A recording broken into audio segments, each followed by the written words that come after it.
Hello, hello. Ooh. What happened to me? I'm in the wrong spot. No. My gosh. Okay, there we go. I don't know why that got moved. Hello, hello. Good evening. Or good morning. Or good afternoon. Whatever it is, wherever you are. This is Himeutsugi. My gosh, I think my voice sounds a little funny. Oh no, I don't have water. Okay. Oh, that's a future me problem. But hello. We're finally back. Hello. So first I do want to say thank you so much for your patience this week. I'm turning down the music just a little bit. Thank you so much for your patience this week because I did say on my schedule that I may have to reschedule things. Oh, hi. Hello, Lily, hello. And Izzy, I saw you as well. Hello. I'm doing fine. I'm doing great. I had a little nap before stream, so I'm feeling early, nice and energized. Oh, where? Oh, you know what? I know what it is. Boop, boop, boop. Just realized. There we go. Anyways, what was I saying? Wow, I got distracted in real time. Anyway, I wanted to thank you all for your patience as I had to reschedule this stream twice. I did say on my schedule when I posted it that this is the last week of school and that there's some interesting goings on, and sometimes I have to reschedule because the last week of school can be really chaotic and I don't necessarily always know exactly how things are going to go. Like yesterday when I more or less that's okay. Thanks so much for dropping by anyways. I appreciate you. My gosh. Oh, the cute Clefairies. Hello. Well, have a good time at work. I appreciate you checking in.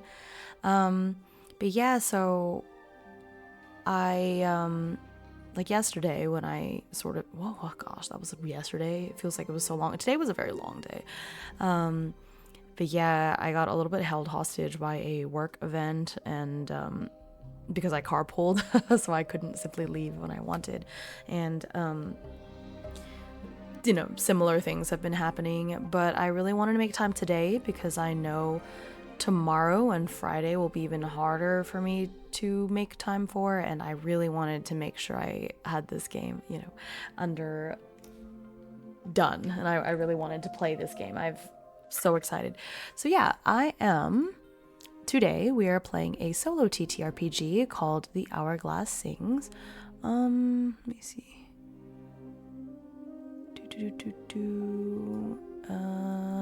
So I just realized, do I have to make it easy, blah blah blah. Oh, it's fine, I guess. Hang on, I was just making sure that I had all the things because the game that we're playing today, the creator did give me a free, oh my gosh, that was a Christmas song. We skipped it. That's very silly. This playlist is supposed to be cozy fantasy. That doesn't mean that I want Christmas music. That's so funny. I don't want Christmas music. Can I, cancel? No, I don't want that. Okay, well, too late now. Branded content. I've never been in this situation before, so I just realized hi. Hang on. I just realized I may have to easily notify product placement, endorsement. What does that mean?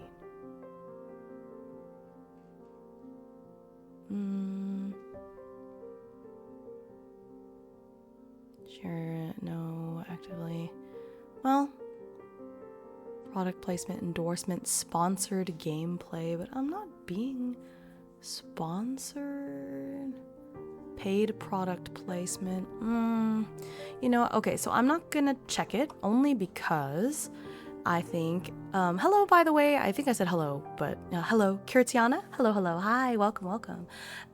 Good to see you. Ooh, I was just talking to you. That's so funny. Yeah, so I'm not going to check it only because I was already interested in the game. I promoted it on YouTube because I was excited about it, and I would be doing this stream regardless, just maybe wouldn't have happened so soon. So I think it's okay. Plus it's like an indie game. Feels weird to be like, I was sponsored to play this game. So I'm not gonna check that off for now. Okay, give me one moment. I don't think any of you have experienced this before, but tonight you get to experience the special kind of hime, which is just woke up hime. And then here's my cat right on schedule. Here, hello, hello. Okay, anyways, so let me get this set up going. One moment. So we're playing the Hourglass Sings tonight, as I said. I keep getting distracted. This is how... I think I really might make time this summer to go see about getting diagnosed for ADHD, because after that wave of comments I got about it on my one short, like I've always joked about not joked, but like I've always been like, haha, that's so ADHD of me. It's not a joke, but it was like low key. But now it's like, you know, it really might be a thing. Hi.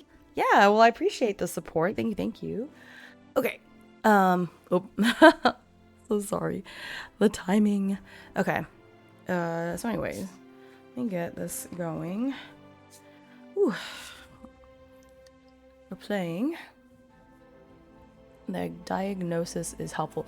Yeah, because the thing is, I'm pretty sure I have it, but I think it's good to know, and once I know, I can make more informed decisions, you know what I mean? Okay,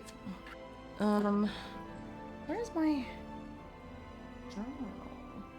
Alright, one moment. I thought I had it on my desk, but I don't. Alright, hang on.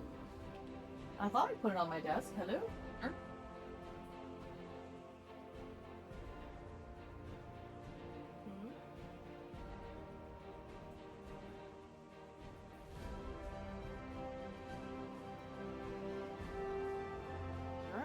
Where did you go?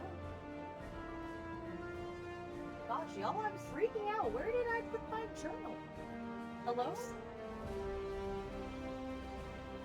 Hello?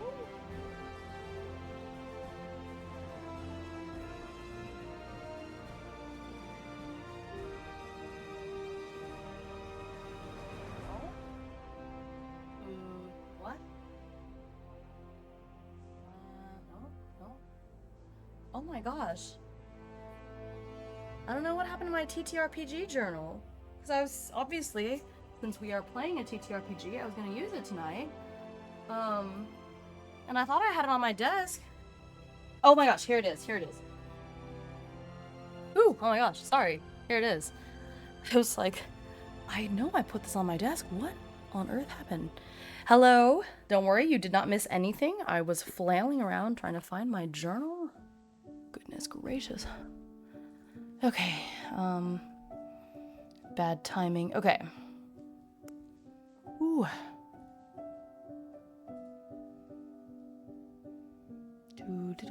Do.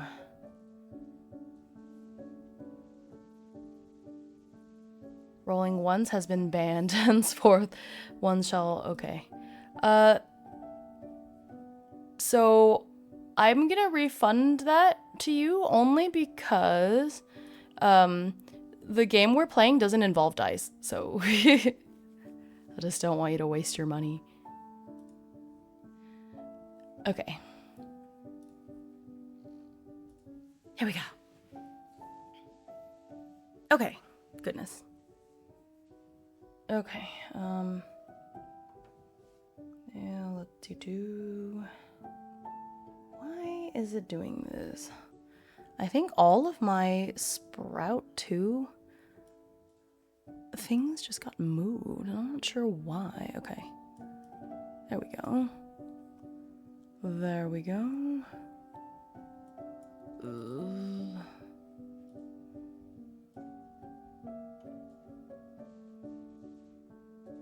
There we go.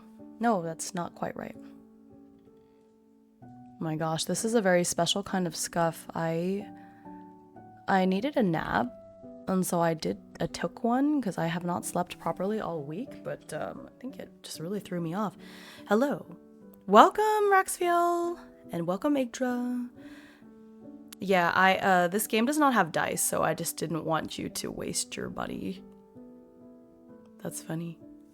But yeah, hello. Okay, sorry. Wow, my brain is like short-circuiting a little bit. Okay. Let me... It's going. Okay, I'm gonna turn the music up just a little bit. Because I'm not sure why, but it seems a little extra.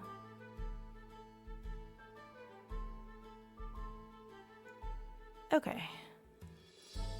Yes, this is a diceless game, so that's why I refunded Demi's money, because I don't want him to waste his money. You feel free to change it after that, but okay. Sorry, I'm just getting all my ducks in a row here. Whew. Okay, here we go. Just realized almost 9:30. Oh my goodness. Well, I relate. Technically, I have not eaten dinner either, but it's a little bit earlier for me. Okay. Okay. Of course, the camera isn't working. Nope. Come on. Come on. Nope, I have to unplug it and replug it. You know, I was really hoping that with this new PC, maybe the ports would get stronger. Ugh. And I wouldn't have to constantly unplug and replug this in. Oh my gosh, now, of course, I've been home, free, no problem, and now suddenly, now that I'm streaming, I'm getting all of these emails from parents. What do you want from me? I RSVP'd. I sent it out. I RSVP'd. Will these be emailed? You don't need to. You just go. Oh my goodness. Okay. God. All right. Whatever. I'll reply to them later. I'm not gonna deal with that right now. What the hecky? Parents! I'm trying to be a VTuber. Leave me alone. Okay, I'm so sorry. Gosh. Okay. Hello? Why is this? Scuff. Hello? Why isn't it working? I plugged in the camera, unplugged. I'm dying. What is the heck? Parents also have their VTuber routine after work where they can communicate with other VTubers. Goodness gracious. Oh my gosh, thanks for the follow. Hi. God. Oh my gosh, we've been streaming for 20 minutes. I've been streaming for 20 minutes. Why? Nothing is working. Ugh.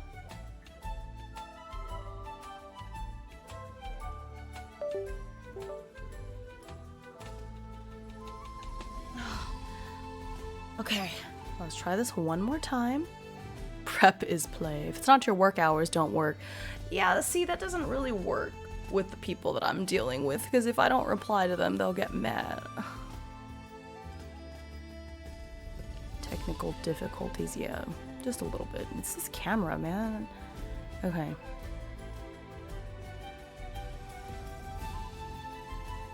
Is it working?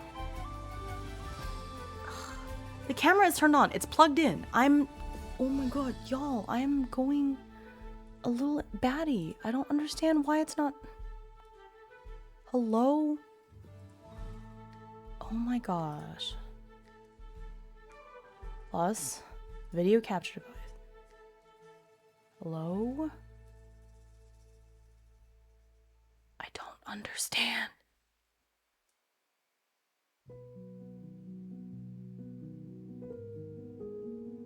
Here's the frame. It's supposed to go right there. Deactivate. Okay, we'll try it one more time. And if it doesn't work, we're gonna have to pivot. God.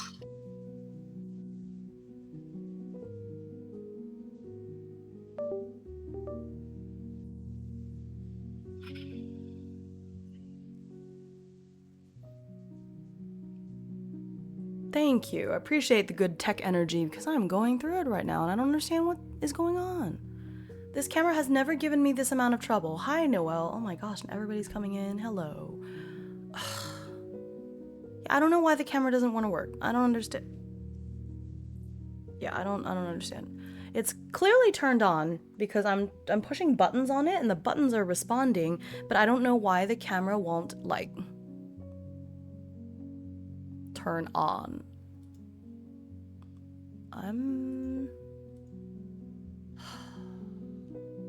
Hello? Why isn't it working?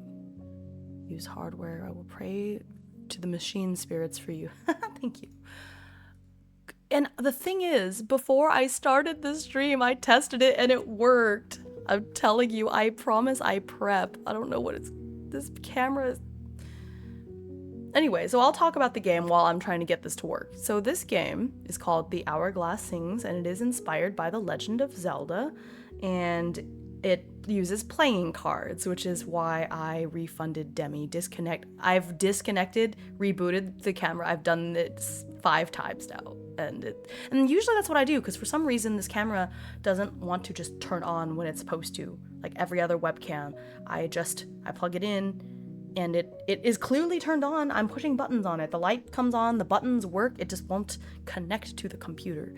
But usually I just unplug it, replug it back in, and it works, and suddenly now I'm doing that and it is not working. Wow, the scuff. Oh my gosh. Okay, let me see.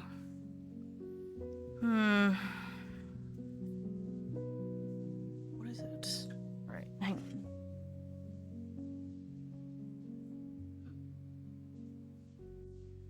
No?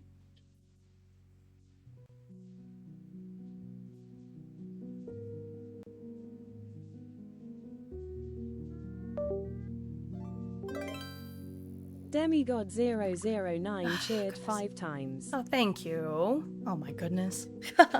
Oh, look, see, I have alerts now, you guys. Now I'll know when you all do that. It is the parrot curse. What parrot curse? There is no parrot curse. I've never experienced a parrot curse. All right. Oh my gosh. You know what? I'm so sad because I really wanted this camera to work because I was really excited to use my new dip pen as I write into this notebook, and y'all could see my Howl's Moving Castle cards. What the heck? I've seen you roll a d4. The parrot curse is real. Yeah, but that doesn't normally apply to technology. Okay. What in the hecky? Y'all.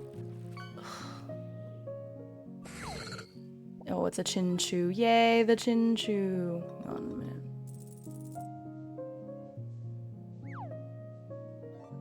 Yeah, it's not that. Goodness gracious. Every curse isn't real until it is. Ah, I'm so mad. Why does it suddenly not work? I just recommended this camera. Turn off the stream and see if it works. It did earlier, but I don't want to turn off the stream. Man, I just was recommending this camera to somebody the other day. Now I feel like...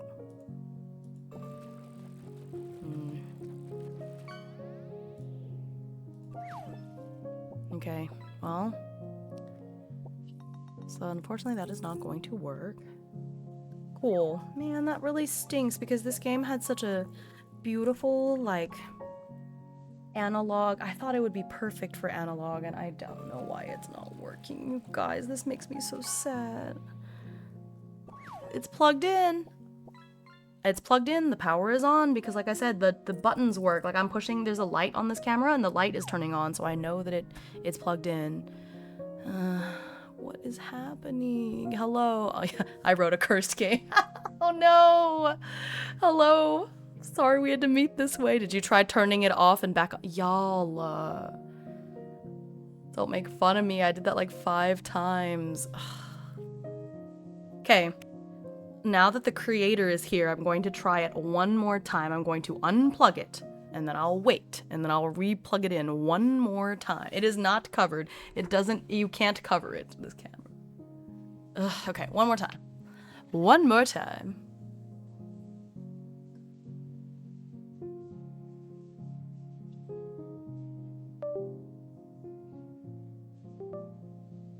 If you hear that noise, that da-da, that is me unplugging it and plugging it back in. And that sound has come up so many times. Okay, let me, I'm just gonna check the devices, the USB devices, and see if it knows. This is a mystic light. Is that what this is? USB camera. It's there, so my computer is recognizing the USB camera. Okay, let me delete this. Let me add a new camera and just see what is going on. Oh my gosh. Okay, so I got it to do that. So apparently, I'm not sure why. You know what? I bet it's because it's a new computer. No, that doesn't make sense. Wait. Ooh, I think this is my first stream with the camera on the new computer. So I wonder if it's just that the ID of the camera is different on the new computer. And so when I was reusing the old sources, it wasn't working. I think that's what it was. Because I'm thinking on it, and I think since I've gotten the new computer, I've streamed games and I've streamed productivity, but I think I actually haven't used the cameras. That's what it was. Cool. Oh my goodness. Thank goodness we figured it out. Thank you. Oh my gosh. I was about to go insane a little bit, actually, honestly. Like, that was really upsetting. Okay, so let me... Ooh. I gotta move some stuff. It's real. Alrighty, so let me adjust a couple things. Alright. Hey, Kay. Alright. Finally, gosh. We have some Oh, it's actually the same color it was before. I haven't repainted it since the last time. I know they come off as this like olive green on camera, but they're actually this magnetic that shifts between pink and green. You can't really... This lighting makes it hard to tell. If I tilt it this way, you can kind of see it's like kind of purple, right? But it's shifty. This lighting is just terrible. Is that spare changes on the left? Oh, no, these are the coins. So these are the coins from this game called... what was it called again? La Fleur, I think. It's a board game about flowers, but I decided to use this currency when we were playing Village Emporium, and so that's why these are still scattered around on my desk. It's very aesthetic. Anyway, so today we have cards. I need to redo these nails. It's bad. It's so chipped. Surprisingly, this hand looks mostly fine, but you can tell because it's grown out quite a bit. Alrighty, so anyways, thank you for your patience. Wow, it took us half an hour to get to this point. I don't know what. It's not a Hime stream if there isn't some scuff, right? Actually, there hasn't been that much scuff recently, but cool. So once more with gusto. Every time you sub, more coins appear. You're so right. That is exactly true. So if you guys want to see more coins on my desk, I need more subs. Okay, or actually don't sub, save your money, because in June I'm doing a charity stream. Save your money and donate to charity. Okay. All right. Now my mouse doesn't want to... There. One moment. I'm looking over on the other screen so I can get... Because while I was going through all that confusion, I accidentally closed the PDF of the game. Because, of course, I did. The hourglass... Where is it? Hello? Where is it? Oh my gosh, where is it? You guys. Whatever, I'll just re-download it. I don't care.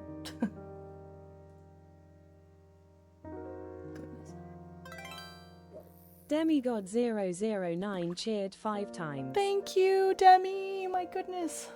Okay, here we go. Yeah, they paid streamers with coins now. Only really cute aesthetic ones. Okay. All right. Here we go.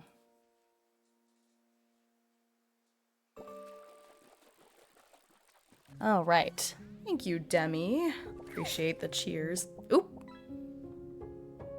Nice. Some keys. I heard the jingle jangle, so I thought there were coins, but there were not. Okay. That's what we're gonna do. This took me a moment.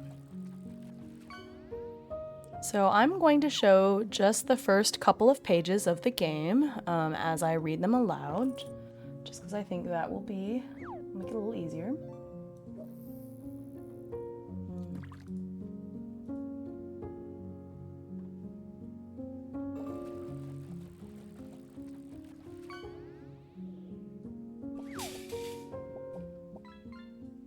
All right. Okay, so we are playing. Thank you. So it's been so long. Bots are the closest thing we have to coins to throw. That's funny. Bits. I see. Yes. Okay. Oh. Please don't deploy the bots. All right. So we're playing The Hourglass Sings by Kurt Oh no. Anyways, we're playing The Hourglass Sings. Oh my gosh, buttons. If something should happen to you, remember this song. Okay, so we have some stuff. You know, it's not a super long book, which I appreciate. I'm going to read some things and then we're going to get into it. Thank you for your patience. And again, for those of you that came in recently, I did spend the first, you may show as much of the book as you like. No content concerns on my end. Oh, thank you. Well, I may flip to it from time to time, but I think because I'll have my notebook and the cards out, it won't really come up too often. I try my best not to show too much of the game because I don't want to give away your content, you know. Okay.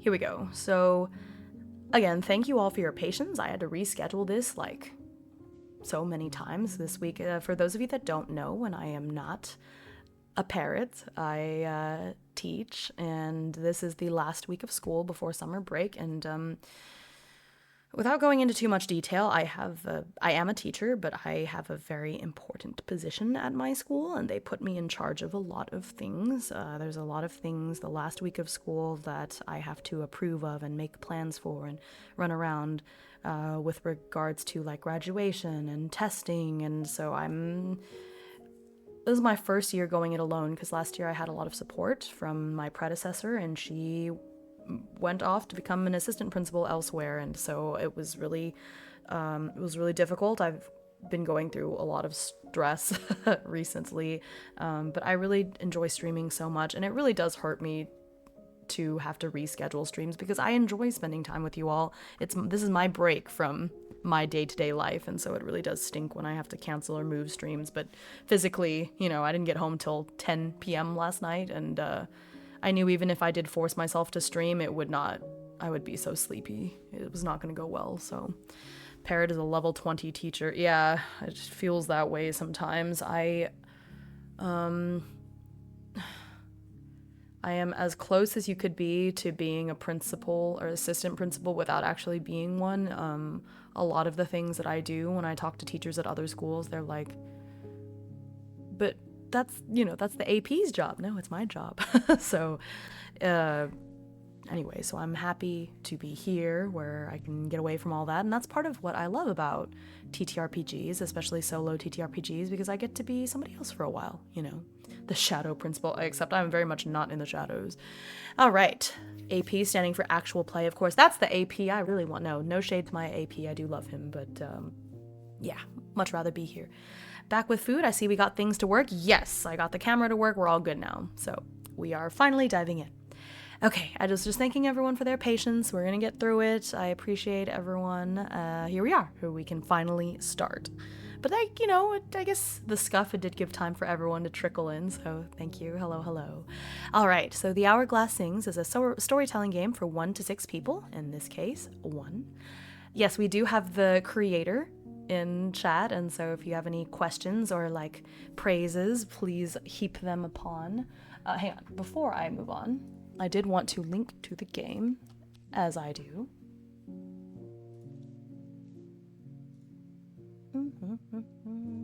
Okay. Yeah, so that's where you can get it, and please support. I'm so excited. I've been wanting to play this for days, weeks even. So I'm excited. I'm ready. Okay. Goodness. Okay. The Hourglass Sings. I already read this. You can. I can't believe I ever questioned if I have ADHD or not. I feel like everyone but me knows. It's so funny. Okay. Anyway, so it's a storytelling game for 1 to 6 people. In my case, it is 1 parrot playing this game. To play, you'll need a deck of playing cards and about 2 hours, both of which we have. The town is a place of life and magic. Strange people with stranger powers live here, carrying out their daily lives. The town has been a hub for trade and culture for hundreds of years. The town is doomed. The dark is coming, and it looms and grows. Music changed. Uncanny. Some who stay become twisted and cursed. Some ignore it. Some have left to seek shelter, but a great threat advances, poised to end it all. There is one who may still save this place, the hero, an outsider who holds the power to turn back time. There is not long left before the end of all things. How will the world be saved? Yeah, I'm sorry. I was trying to read your name, but and this is part of why when I knew the name of the game, but when I was recording the the roundup, when I was looking at this and reading it, and for some reason this word where sings looked like little curly cues, so I was like, yeah, this game, the Hourglass. And it's very silly. I'm sorry. Is it Kurt Refling? I'm squinting at it. Kurt Refling, I think. Yes. Yeah, I love the pixel art. It reminds me of Cross Stitch. I love it so much. It does make it difficult for me to read. I do have very bad vision, to be fair. Okay. The Hourglass. Don't let them took it from. Yeah, it's Hourglass. It's not your glass. Oh my gosh, that's so good. That's such a good pun. Here, you get some fish for that pun. Okay. I reward puns. Can't hear you or stay. We're doing one shot. Oh, thank you. Thanks for coming. Yeah, for sure. Okay. So the Hourglass... Ooh, a rubber duck. The Hourglass Sings has 3 distinct roles: the town, the dark, and the hero. Each role has a section in this book with an introduction, questions, advice, and prompts. As a group, begin by reading the role introductions and answering the questions together. This game is played by drawing cards. Every card in the deck has a prompt connected to it that you use to tell the next part of the story. In the Hourglass Sings, turns always happen in the same order. First the town, then the dark, then the hero. I see we deals in fishing. Yes, exactly. Anything you can name to Yggdra, please. Okay. Next thing that comes up, I will name it that. Hehe. Okay. For a solo game, 1 player, of course, will draw all cards and respond to all prompts. Play can take different forms. You might write a short story, record an audio diary, or just think through prompts and imagine what might happen. Sounds good. And then we'll skip over the rest of it because, yeah. In person, you'll need a deck of cards. Oh, including jokers. Uh-oh. Including jokers. Hang on. Including jokers. I did not read that part. Oh, snap. Okay, what kind of fantasy music is this? Okay, whatever. No, it's Christmas music. Why are they doing this to me? Epidemic sound. Cozy fantasy. With the jokers. Honestly, where is the box for these cards? Let me see. Jokerless is not a deal breaker. Well, that's good to know. I have them somewhere. Where's the box? New box. Where did you go, box?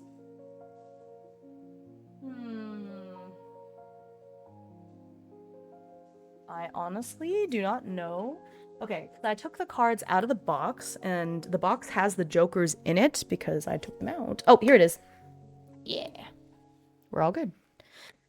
Okay, well, that's because the last game that I played with the deck of cards, which I think was the Lighthouse at the End of the World, they needed the jokers removed, so... okay, so we got it. The deck of cards, including jokers, some pieces of paper. I got that. Got all that. Okay, so 2 jokers. Good. Oh, these... I'm gonna leave the jokers aside so y'all can see it in a minute, and then we'll go. All right, so let me go back to that. Never discard the joker as a Harley Quinn line. If I've ever heard one, that's funny. Okay. Jokers. So if you haven't been on my stream before, my cards are, oops. Here we go. here we are. My deck of cards are Howl's Moving Castle themed. There we go. Let me sharpen it a little bit. And so the jokers are the castle and Sophie. This is like the movie poster. I love that so much. Yeah. Yeah, these are Ghibli cards. I got them, well, I got them in Japan the last time I went. Did I get these at I think I got these at Don Quixote. And then I felt really silly because then when I got back to the States, I was at one of those like Korean stationery shops and they had the same deck of cards. But actually, it's good that I bought them in Japan because they were way cheaper at Don Quixote than they were going to be at that random stationery store. So there you go. All right, so we've got the jokers and we've got the rest of the cards. And we've got my book. And I have I talked about this before, but I did buy this new dip pen at Kinokuniya recently. I like that it's more everyday dip pen because the dip pens that I've been using, my nibs, they're like calligraphy pens, and so I thought this would be nice to get for like day-to-day writing. And I did have a gift card and they were having their 20% off membership sale, so I was like, all right, it's good a time as any, because the nibs that I normally use are like these kind of, you know, speedball calligraphy type nibs, and those are nice, but I feel like it's a waste to use them when I'm just writing and it's not necessarily calligraphy I'm doing, so okay. Oh. Out of curiosity and meant okay, well, I will answer. When the ads turn off, I will answer on how to pronounce my name once more. Because it is definitely a thing. Every time I follow somebody while they're streaming, or raid, it is always a trip hearing them try to pronounce my name. I'm so sorry. If I'd known that more than one person would watch me, I would have come up with an easier to say name. I legitimately stole this name from a video game character. Could not think of one of my own. Okay. Okay. Ooh, what color do I want?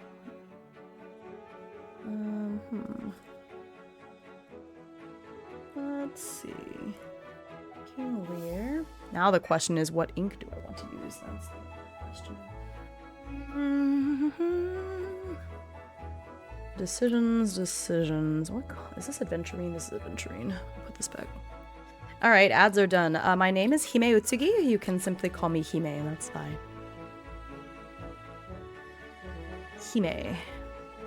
I stole this name from a relatively obscure visual novel character. Okay, now comes what color ink do I want to use?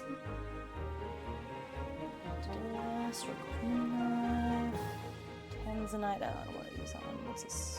Curious Woods. No, I don't want to use Curious Woods. Yeah. Heim. Yeah, you can call me Heim if you want to. Probably won't respond to it. Okay. I think I'm gonna go with Tumbling Time Blue. A, because I love this color, but B, because it's about time and we're playing a game about, well, not about, but featuring an hourglass, right? I think this is technically an Alice in Wonderland inspired, yeah, it is. It's an Alice in Wonderland inspired shade, but I think that'll be nice. So that's going to be our color for today. Okay.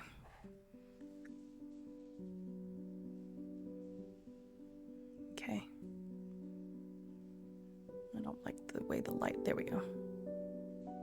Then you can't see the, shadows, man.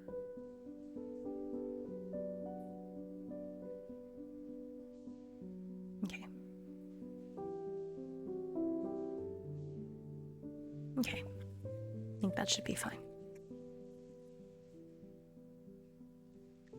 So we're gonna use this Tumbling Time Blue today. It's a beautiful shade. I don't know if the lighting in here is gonna capture it quite well, but it's a beautiful shimmery blue.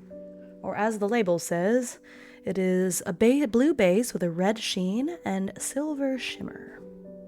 Okay. All right. Okay. So, this is from, let me think about this book, as it doesn't do a super good job at laying flat, but it's all right.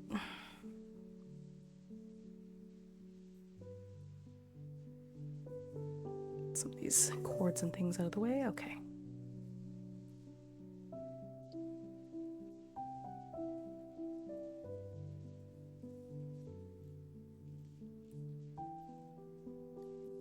Okay. All right, so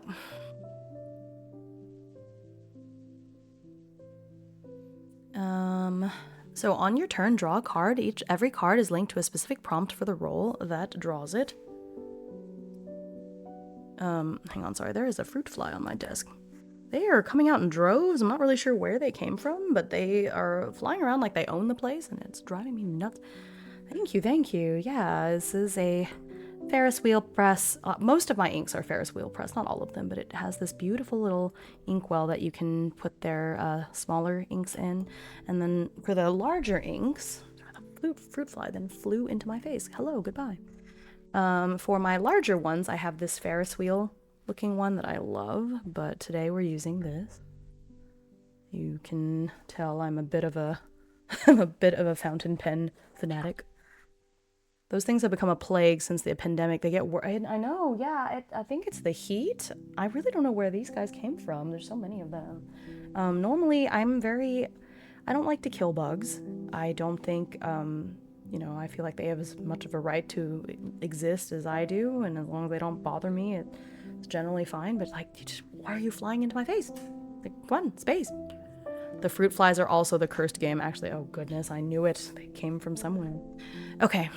Anyway, I was just reading, blah, blah, blah. On the list of prompts for your current role, find the suit that matches your card. Each suit provides guidance for answering its prompts. Find the value of your card within the suit to see your specific prompt for this turn. If the specific prompt doesn't fit within your story, you may choose to only answer the more general suit-level prompt. Inspired by your prompt, describe the next part of the story. To tell a full story in a single session, use each prompt to glimpse into characters and their lives. Narrate what's happening with a few sentences, enough to introduce ideas and connect them to what's already there. For a campaign, play each card prompt out as if it was a scene in a movie, playing characters like actors and describing their surroundings like screenwriters. Players can take on characters as needed, speaking in character and describing what happens. In practice, you may drift between these modes of play depending on what the prompt inspires, which makes sense. If you don't like your specific prompt or the suit prompt, change the card to become any suit you like. Doing this muddles the timeline. I was about to say, gosh, I like there to be more structured rules. It doesn't seem fair when you can just change things willy-nilly, but never mind, there are consequences. Doing this muddles the timeline. Tell the next part of the story as normal with one addition.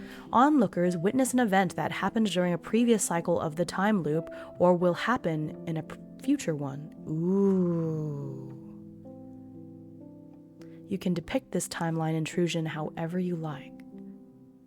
Oh, that's so cool. Okay.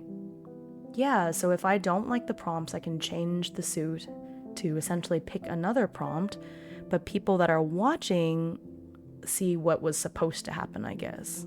That's really cool. Oh, I love that mechanic. Can really see the inspiration from Majora's Mask, which I loved, by the way, of course, but without being the same game, I love that. Okay, the cycle of the story.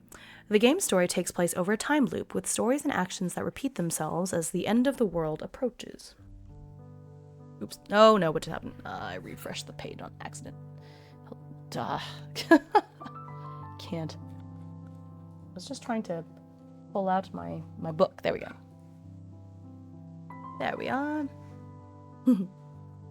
Okay. The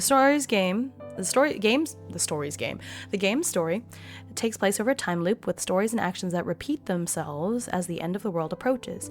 On a turn in which you're playing as the hero, you may reset the time loop as part of the story. Right. Yep, just like in Majora's Mask. The hero resets the clock using their instrument. If you're playing with a group, hum a single note together as a small ritual, then turn back the clock to the beginning of the time loop.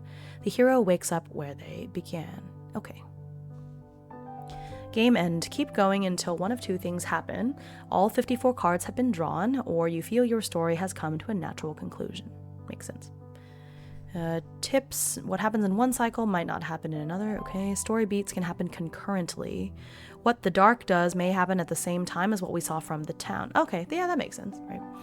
Not all actions require responses. The hero's turn always follows the dark's turn, but the hero has their own goals and not enough time to save everyone from the slings and arrows of the world. Yeah. So you have to prioritize. Play in 2 rhythms. The dark works in cycles. The longer it's been since the hero turned back time, the closer the apocalypse should loom. Once things reset, scale back the threat and let the characters breathe. Right, okay.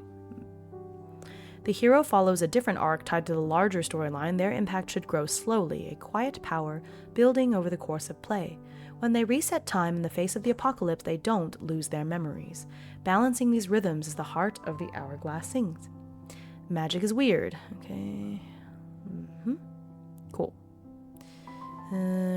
Okay, then safety, example of play. I'll skip over that for right now. Here we go. Okay, so I'm gonna create the title page and then we will come back to the rules. Okay. So last time I forgot to do a little title splash page and I did it at the end, so you can see that I did that here and I hate how that looks. So I'm gonna make sure I do the splash page right here. I think I actually have Majora's Mask themed stickers somewhere. Not handy, but I'll decorate the page after. For new viewers, this is my TTRPG journal. I have a table of contents in the front where I, list out different games I'm interested in, and then I have these different spreads. I have a whole section I want to do about Astro Prisma, but there's a lot of other pages. So this was like my play of the Magus, which I did with Kai, and then here's my, Lighthouse at the End of the World plays. So while it's also a place for me to talk about how I feel about specific games, it's also my place to record for games like this, like Lighthouse, that I want to write for, but don't necessarily think I'll fill up a whole notebook of its own, and so it goes into this TTRPG notebook. That's where we're at. Okay, new pen. Oh no. I don't think this, actually, let me see. Nope, yeah, this pen is not gonna fit. Okay, one moment, I'm gonna get my other inkwell, because this is, the grip of this pen is too wide, and it doesn't actually dip into that inkwell. Give me one moment.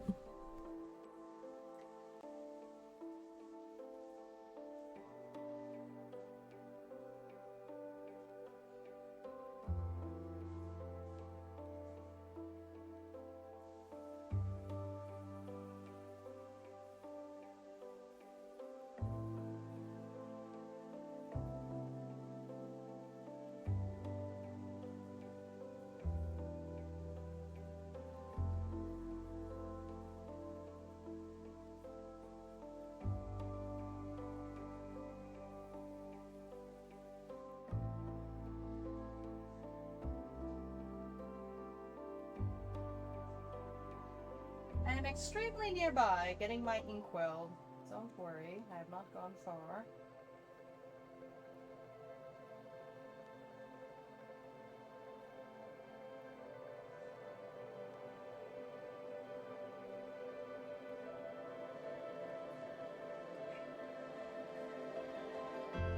To go get my carousel inkwell, because unfortunately, like I said, this one is...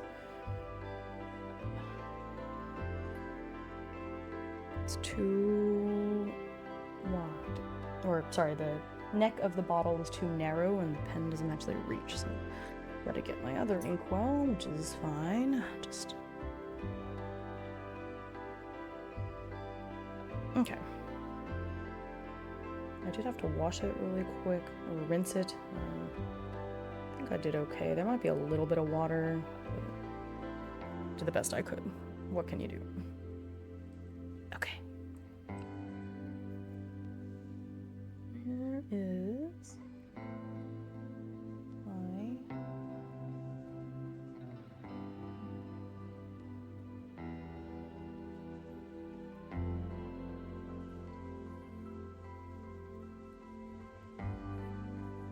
things I was not expecting to have to do today, so I did not have them quite prepared, so sorry.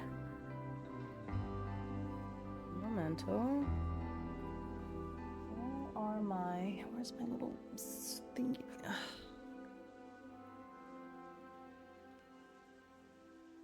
have to pour. I'm just gonna have to pour and worry about clean up after. All right. Okay. No, but if I just pour, it's gonna make a mess. I don't have my thingy. One moment.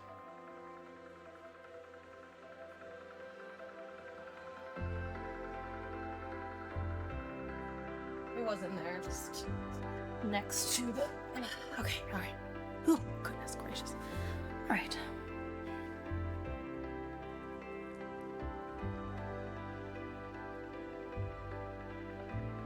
Important that I shake the bottle, because if I just pour the ink without making sure the bottle is prepped, then just all the shimmer is not gonna get into the inkwell.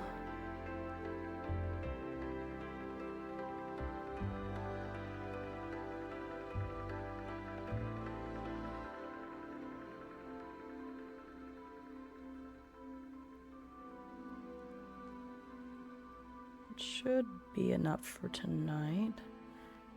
Okay.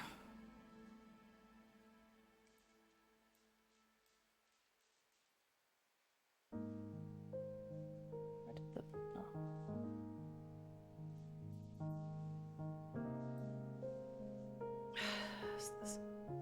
This is Christmas music too. Epidemic sound. Epidemic sound. This, what kind of cozy fantasy? I am... Is there a way to change the filters to remove the Christmas music? You know what? It's fine. It's not that big of a deal. I'll just, I'll just skip it. It's just funny. Because I guess... No, it's fine. Okay, here we go.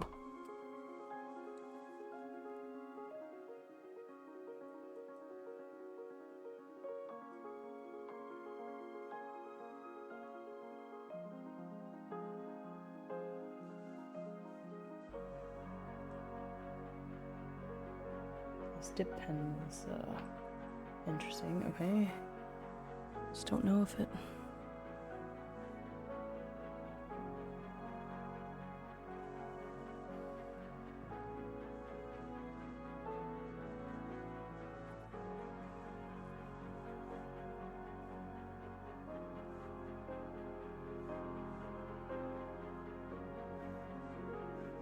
Oh, this is so smooth. Okay.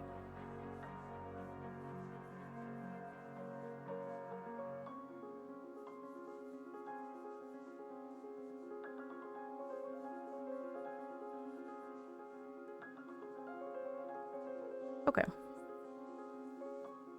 Oh yeah, this writes so smoothly. Oh my goodness. Okay, it's great. Love it. Okay, so we got it. The Hourglass Sings. 'Twas a night before moonfall, and all through the town not a creature was stirring, for Majora came down. Oh my gosh. That makes the Christmassy part kind of bearable. Okay. The town. I am many souls, alive but damaged. My oath. I will create strange and wondrous people. I will show their magic. I will create grounded daily moments. I will show their mundanity. I will show the connections between people, their pasts and presents, their love and conflict. I will make places feel lived in and purposeful, connecting them to daily life. Okay, pick one. Okay. Let's see. The town.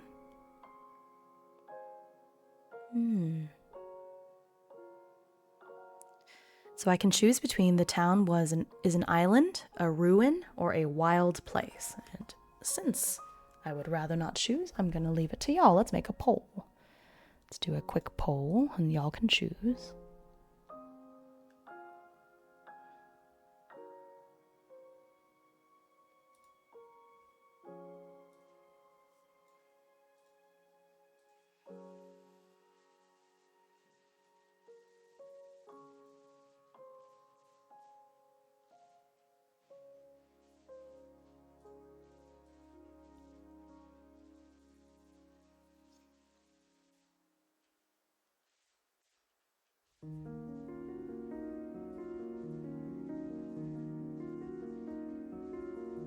Okay. 2-minute poll. Let's see what kind of town we want. We'll go from there. I don't necessarily want to poll for every single decision, but I think this one will be cool. And then from there, I'll decide.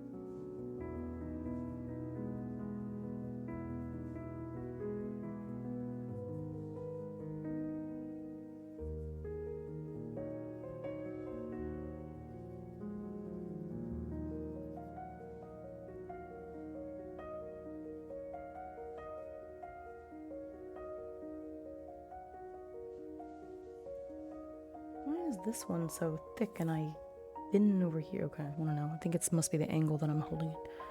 Technically, it can be all three. Not really, because based on the choices. I guess it technically, I don't know, but for the rules of the game, it should be one thing. Because that will decide the trait.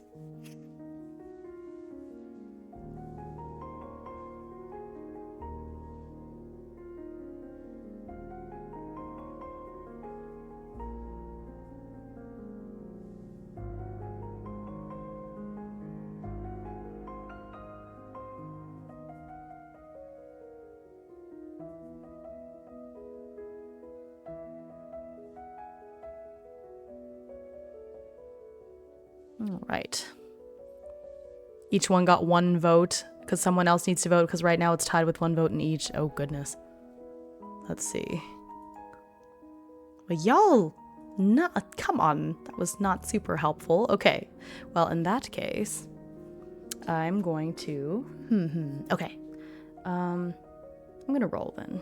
If I get a 4, then I'll re-roll. Oh, well, okay, sorry, Demi, I guess we could have had one. Sorry, I missed it. Oh, no worries. Take out the D3. Yeah, I wish we had a D3. Sorry, Demi, I guess we could have influenced it. So let's just take Demi's into consideration. Wait, no, but that means that we can't get the 1. I don't know, okay, I'm just gonna roll. I got a 3. Look, y'all, I can roll things other than 1s. Okay, that's a 3. So that means we have... It's a wild place. Okay.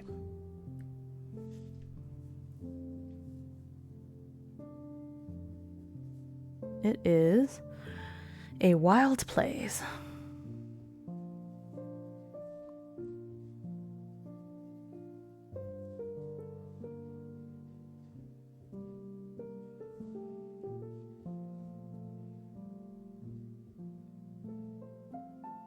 Blending into the natural world.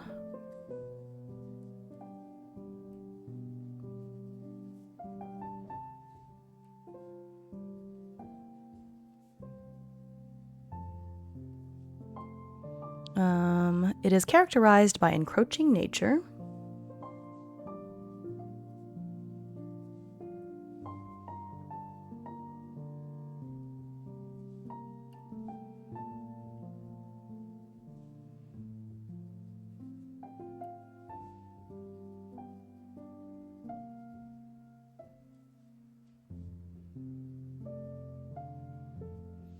And structure is built deep into the earth.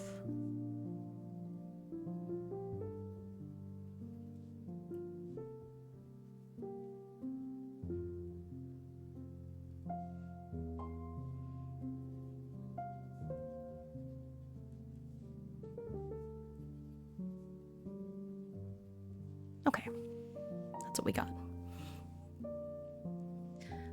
You haven't even made it very far in, and I was intrigued enough to buy the game too. Nice. Like, I'm glad. If you end up playing, please share in the Discord because I love I'm very nosy. I love hearing other people's plays of games in general, and that's why my Discord has a whole section where you can put your own solo campaigns and update us about them like it's a blog. You know, I love it. I eat that stuff up. Okay. Each cycle, the hero awakens somewhere in the town. It's always the same place. Pick one. Cool. I'm going to choose the second one because I think it makes sense. I think I'm going to play over the weekend. Nice. Let me spin it for the shimmer, and then I'll do a...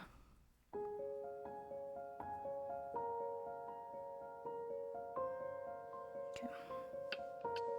I guess I should have put more ink in here because it has to dip pretty far in. Okay, let me do that really quick before we move on because otherwise it's going to take ages. I'm all nose. Literally me right now, fully. Every time someone streams one of my games, I'm, oh, yay. I think the 2-hour mark on this one makes it more attainable for me. Yeah, I can see that. Oops. Okay. So, pour a little bit more ink in there. Yeah, because I'm realizing this pen has a much higher, like how far up the nib goes, I guess. I'm learning. It's a new pen, so I have to get used to it too.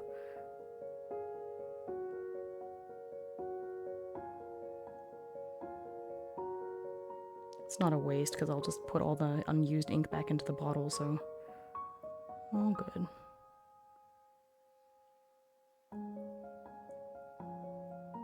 Okay.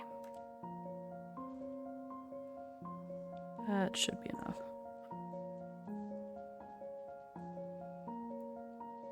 Yeah, I love reading people's campaign stories and how they're doing, especially in solo games. And honestly, especially if it's a game I've played before, because I just love seeing all the different possibilities. Like, oh, this is what I did in my game, and in your game this happened. It's super cool. Okay, so the hero awakens. Or let's see, each cycle, yeah. There we go.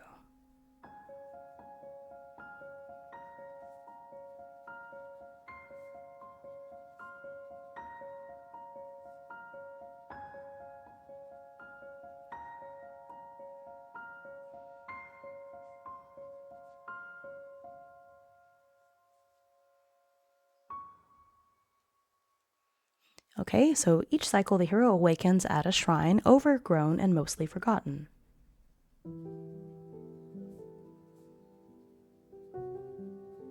More parents emailing me. I'm going to worry about it tomorrow. Because the thing they're emailing me about isn't even until Friday. It is not imperative that I reply now. What did I say? Overgrown and mostly forgotten.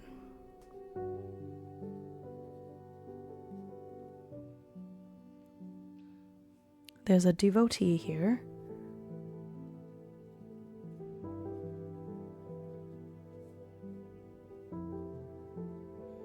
who approaches the hero with quiet reverence.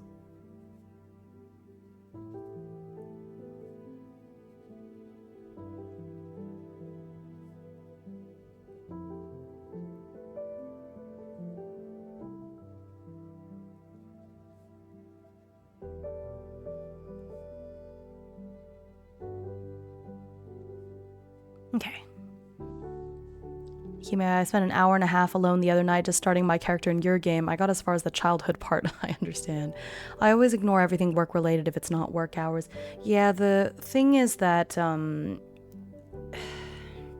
work with children and their parents, and sometimes they have urgent matters, and I know I technically can wait, but I don't know, if it's really urgent, I do break my own rules and I reply sometimes even 9 o'clock at night. So it's a little different being an educator.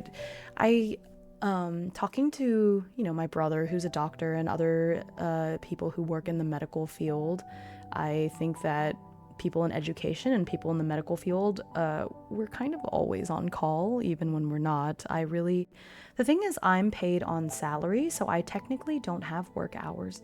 I feel like I'm on call all the time, and I know I don't owe them a reply at this time of night, and so often I don't, because I try to set that boundary, but in case of emergency, I do have my notifications on, and so unfortunately I do have to see all of the notifications. So, yeah, it's a little, it's different. That's okay. That's par for the course, you know. Okay. So the town prompts, okay, wait, is it town? Let me double check one more time, I believe.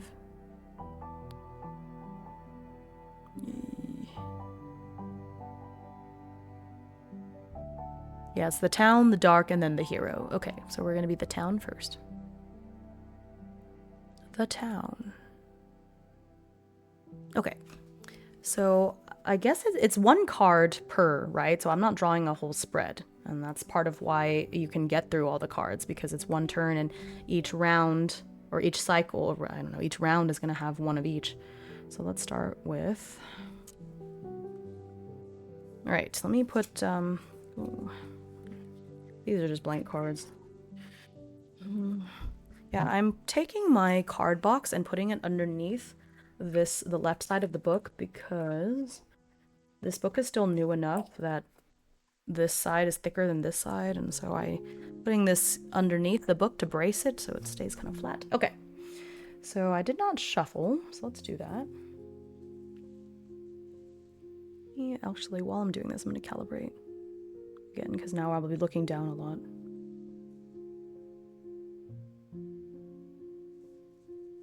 Okay. Alrighty.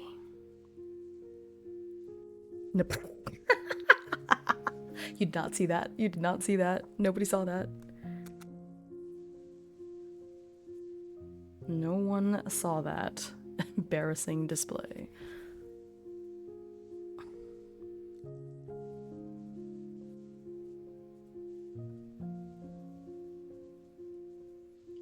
Okay.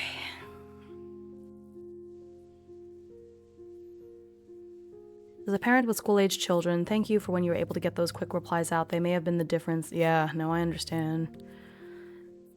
Yeah, and that's why I try to respond to the ones that are important as best as I can. Hang on, let me see. This one email does look important. Relatively important. Give me one moment. I think it's just about, thing is, a lot of their questions I have already answered, in the sense that if they had just read the email that I put out the first time, like, for example, in my email about the RSVPs for graduation, I said the graduation starts at this time. Everyone is guaranteed 3 spots. You don't have to RSVP for them. The form is just to tell me if you need more than the 3, or if you are planning to have less than 3. That way I know how many extra people can come. And then I have people emailing being like, oh no, can I still get a ticket? Like, there's no tickets. I never said anything about tickets. You just show up. Like, you don't even have to the form. Anyway. So that's the frustrating part, because it's like, I've already answered these questions, you just didn't read.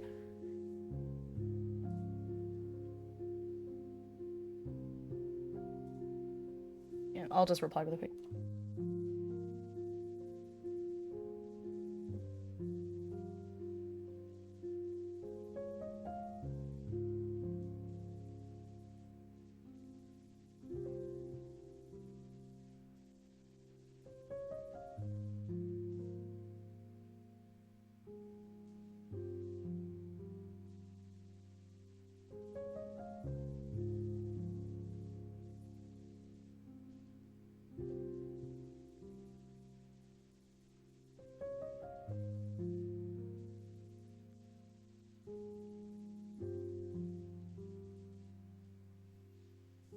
Yeah.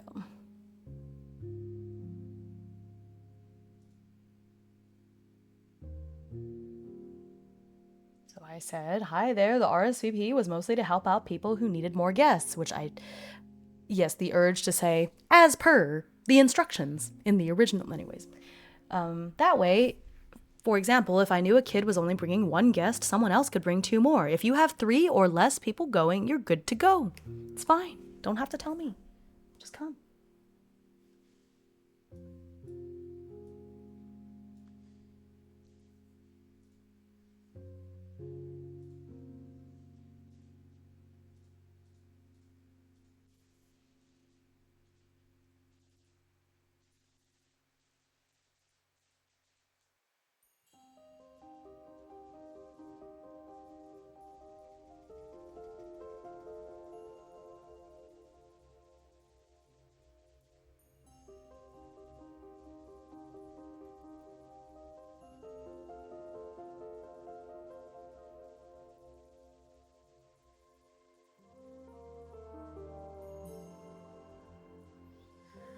Sometimes I feel like strangling my clients. I'm sorry. Yeah, I can't do that, unfortunately. I have a very frontward facing position, as I've said, and they've threatened to sue me over less. Okay. But now I've replied to that email and I can simply copy paste.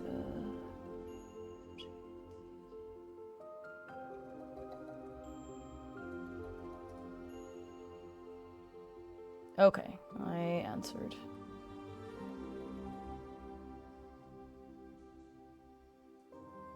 Okay, done. Yeah, it's I have very zealous parents, let's say.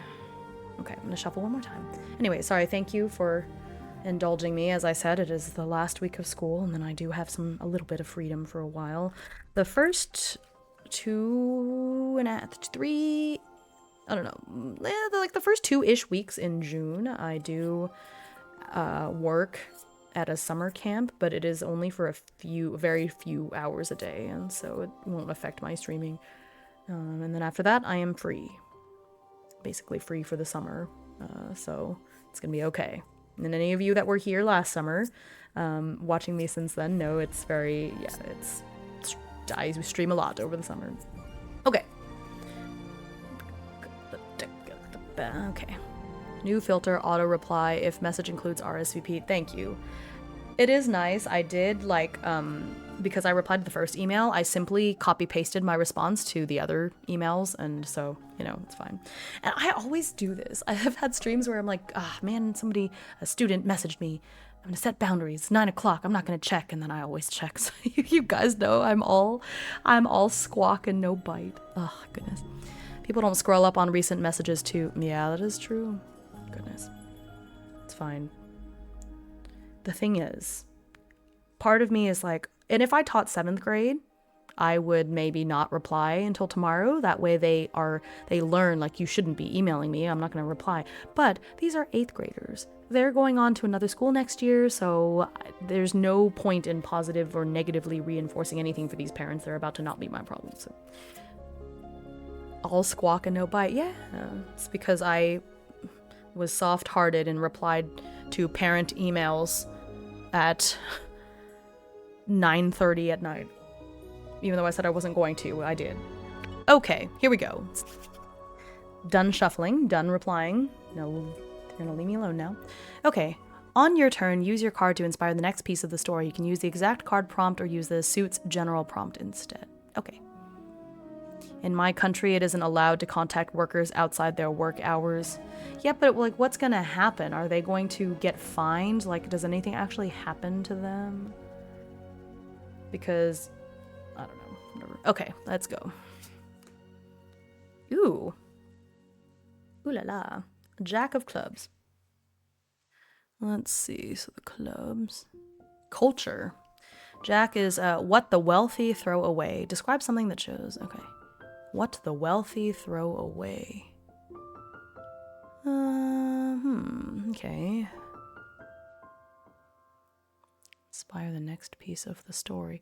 But if I am the town, let's see here.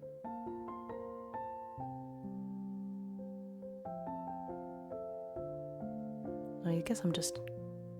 Oh, thank you. It is a spade.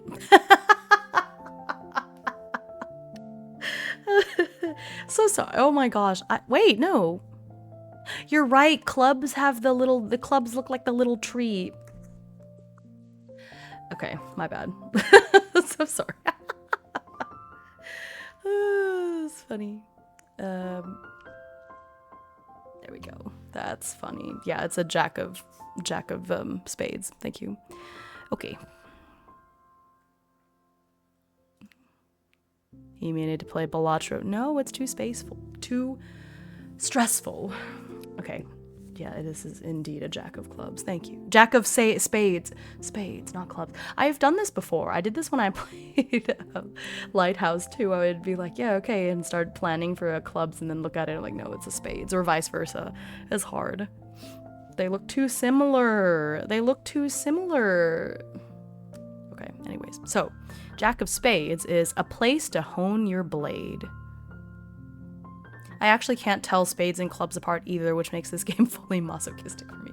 That's funny. That's why you should make it tarot card based. Yeah. That's what you do. That's the way. Tarot cards. Okay, so town. Jack of clubs. Spades. Oh my god. Listen, I'll get it. I'll get it eventually. By the end of the stream, surely I will know the difference between a club and a spade.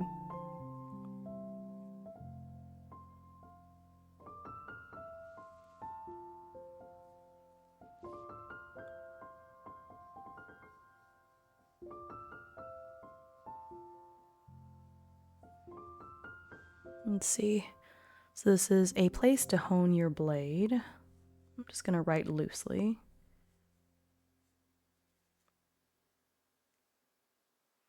It's in the wilds.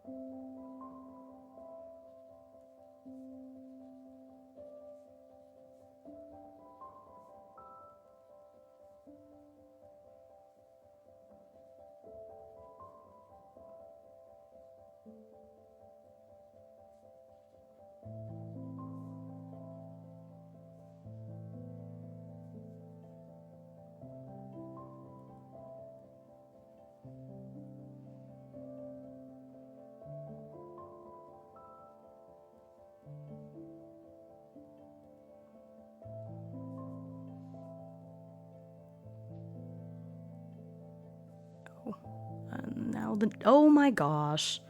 The nib just popped out of my pen while I was writing. Hello? Y'all. I can't help but feel like the parrot curse really is a thing. How does that even happen? What? And then, of course, I got ink all over. Hey, May, did you get the Bramble Trek game, or was it only Covens? I also got Bramble Trek. I've played Bramble Trek. There it goes. I'm asking because the Bramble Trek playing card deck would help you with that. Oh, yeah, I did not buy Bramble Trek physical, though. I only have the digital version. But yeah, I completed a Bramble Trek campaign, actually. Very fun, very cute. And now I have ink all over my fingers. Gosh. Okay,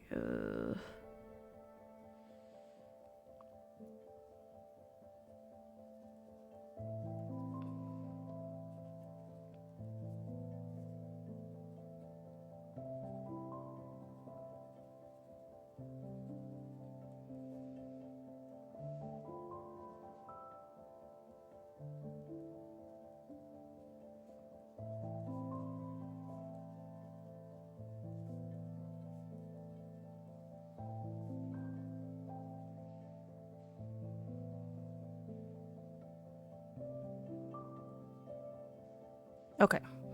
So I wrote, deep in the woods outside town, there is a glade of trees with deep score marks from where aspiring knights and militia practice their swordsmanship, swinging at the trees as though they were foes. Okay. So all town turns must either introduce a new character or connect characters. Okay, alright. Well, they said to name the first character after them, so Yggdra.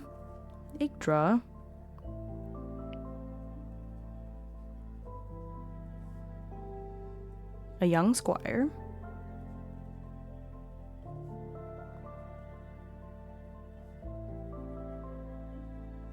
Spends more time there than most.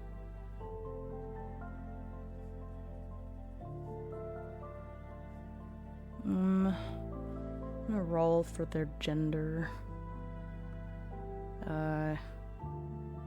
One is male, 2 female, 3 or 4 will be non-binary. All right, non-binary. They are they, them, just like me. Yggdra, a young squire, spends more time there than most. There.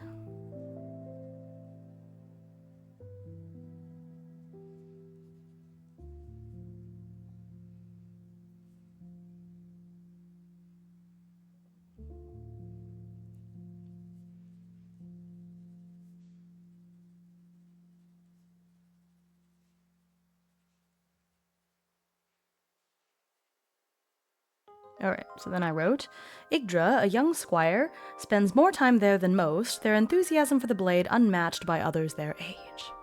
Okay, so that's the new character that was introduced, okay. Don't know if I have to say anything else. Are the town prompts more like, well, it says that I'm introducing a new character, but I think that's fine. Is something supposed to happen necessarily? It's just, that's what they're doing. Well, today, on most days, I'll put in a little bit more detail about their schedule, because if this is a character, like in Majora's Mask, they follow a schedule, right?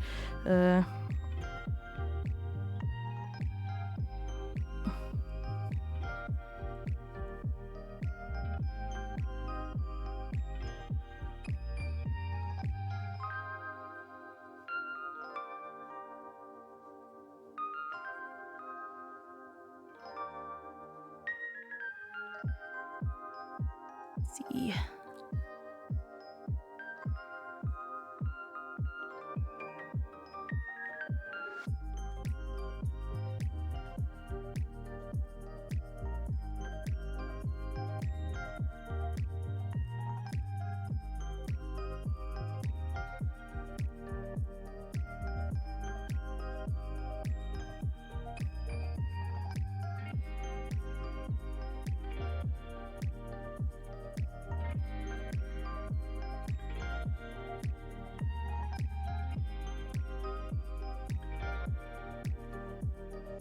I have to name this other character. Okay.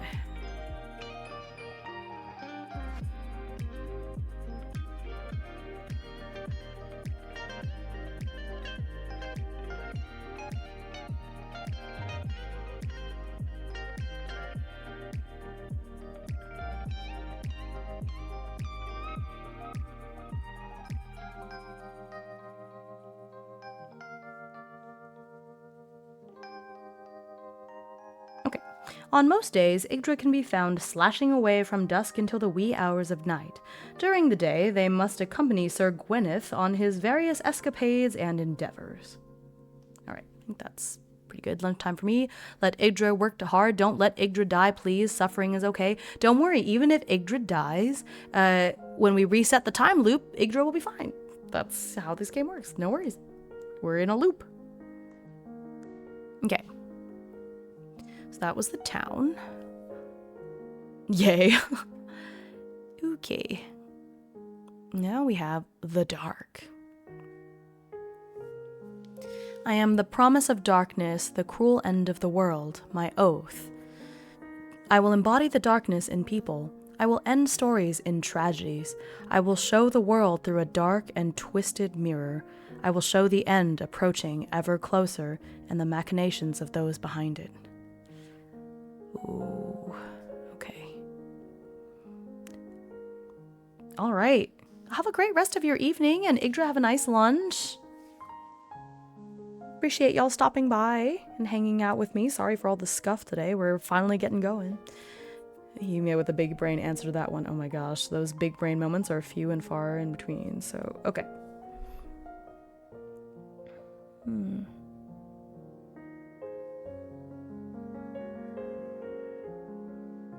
The dark. Okay, I'm going to pick one. I'm going to pick the last one because it makes sense with the setting so far. Okay, so the dark breaks the light.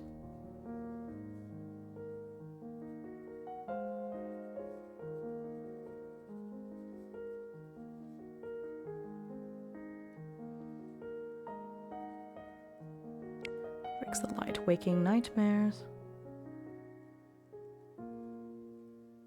Nightmares and plunging the town.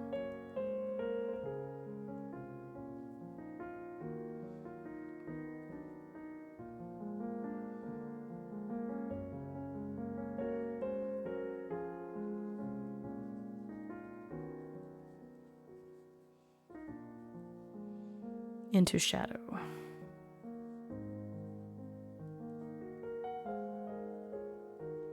At the end of all things, the sun will snuff out into nothing.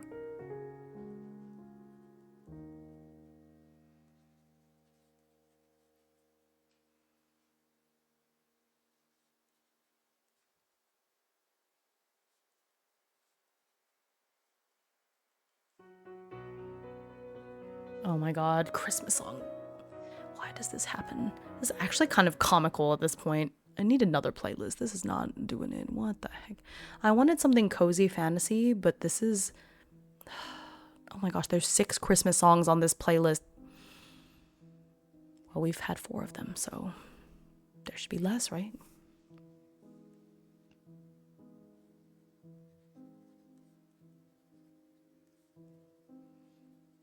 So in Majora's Mask, we've got the moon, and in this game, or in this particular iteration, we have the sun potentially snuffing out. Alright, so the dark breaks the light, waking nightmares and plunging the town into shadow. At the end of all things, the sun will snuff out into nothing. Someone is pulling the strings, advancing the dark. Pick one or create your own form and desires. Alright, this one I'm gonna let y'all vote. Please don't make a tie again, because we know my dice look. Let's see. Oops, that's not one.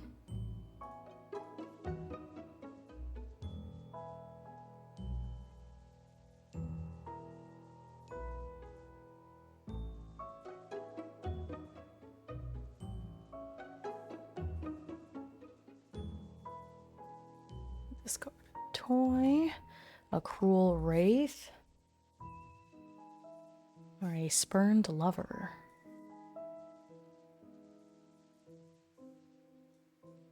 Mm-mm-mm. 2 minutes. Let's see how it goes. It also gives the ink some time to dry. Oh, what happened there? Oh, you know what? That's from when it opened up, didn't it? I did think that this wasn't quite enough ink stains. That's where it was. Gush, gush, gush, gush. Okay, well, let's,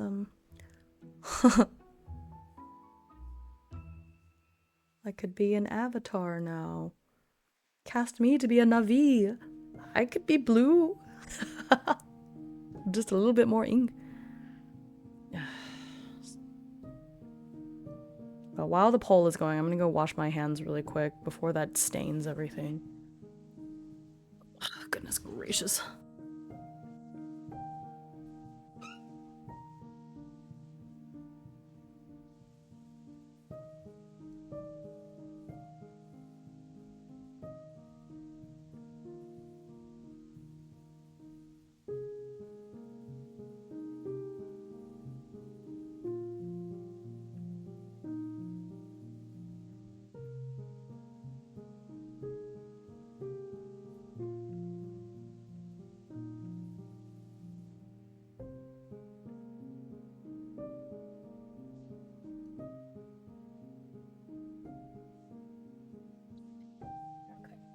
Obviously, my hand is still going to have ink on it, but at least then I won't have, it won't, you know, get on stuff.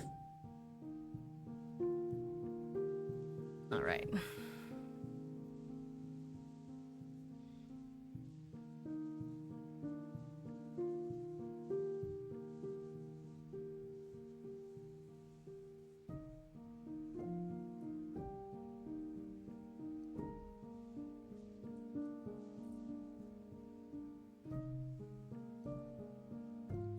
Discarded toy. All right. Wow, that was unanimous this time. That's funny. Okay.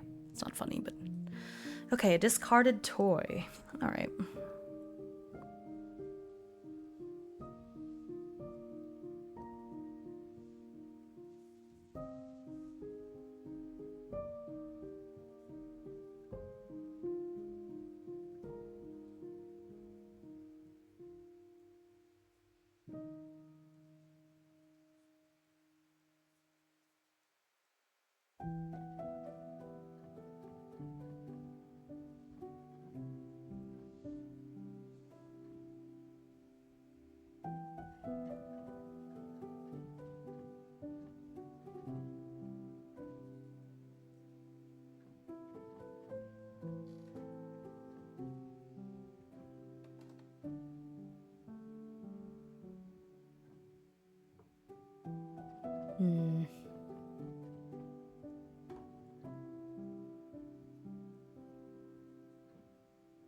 What kind of toy? It's an old... For some reason, a monkey came into my mind. An old... Carved wooden monkey.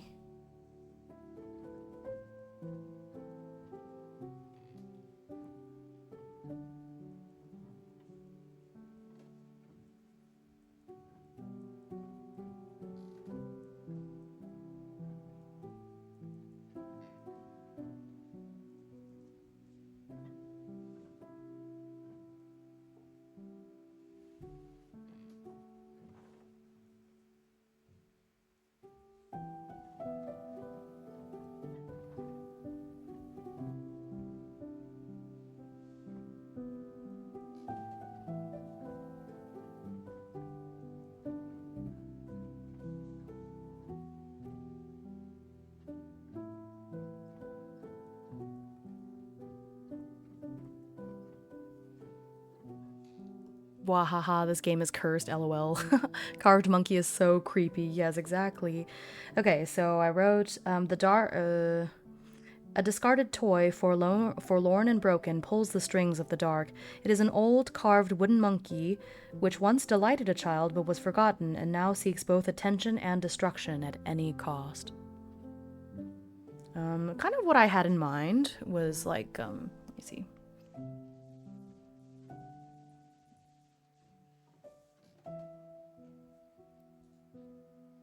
Like, where'd it go? No, I just saw it come back. No. I just hope this isn't AI.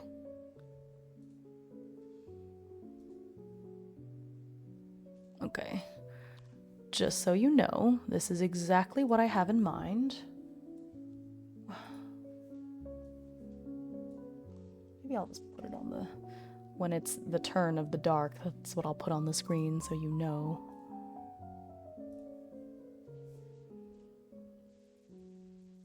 Wooden monkey.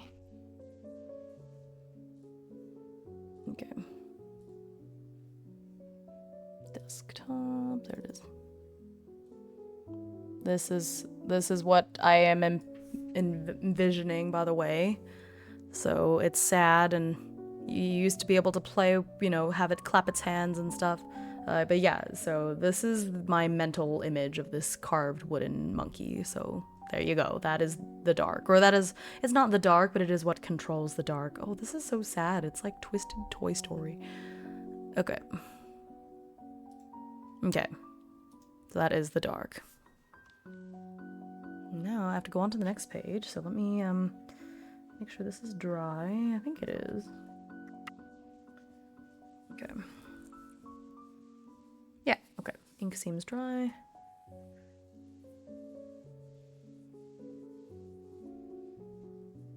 Okay.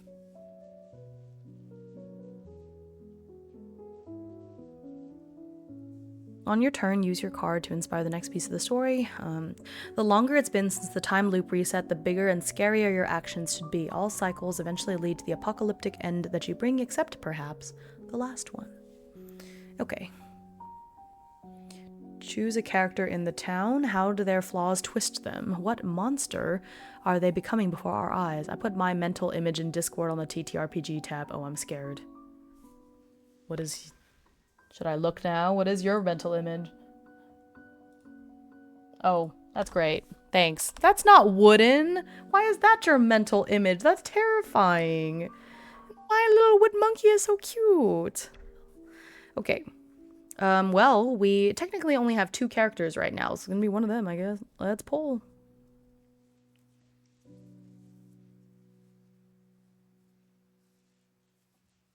Ace of Hearts. Yes, and this is hearts. Hearts and diamonds are very different. Okay. Ace of Hearts.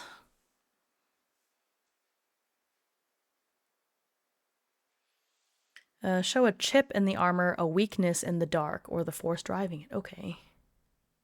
Ace. The last chosen one. Ooh. Okay. Oh, the music stopped. We get to the end of the playlist? Okay, time for me to pick a new playlist that has significantly less Christmas music on it.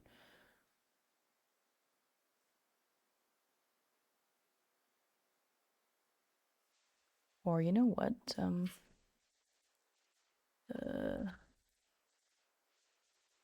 the tabletop audio.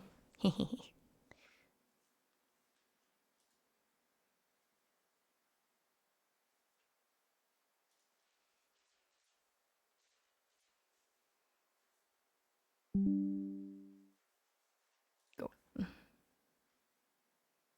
It's a little too.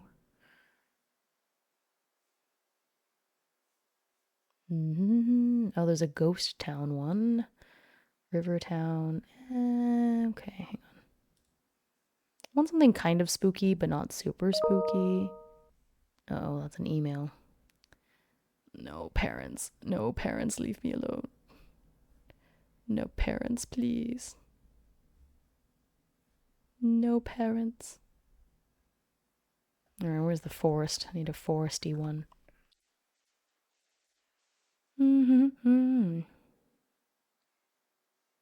Oh, I think this is good. Okay.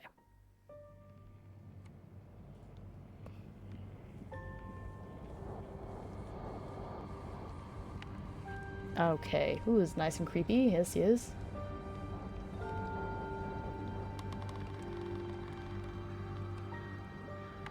Turn the music down a little bit more. Okay, there we go. Hello, welcome back. We just did the world building. We created our first 2 characters, and then the dark is going to snuff the sun out of existence, and it is being manipulated by an old discarded toy, which is a carved wooden monkey that a child threw away at some point. So now I drew the Ace of Hearts for a prompt about the dark. Okay. The last chosen one. Yeah, okay.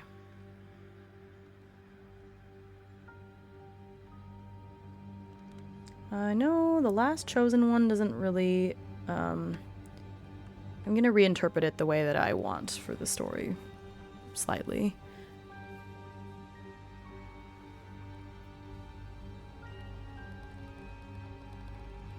Why do people have beef with the sun? That's a very good question. They don't have beef with the sun, they just want to use the sun to destroy humanity. It's not the same. Okay, what's happening? Why isn't it writing?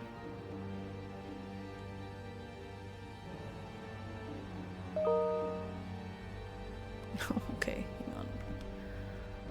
I should have just closed my email, because now I'm gonna get these notifications. What are they?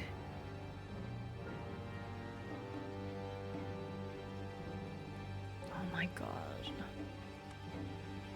Alright, I'm not gonna reply to that. It's not till Friday.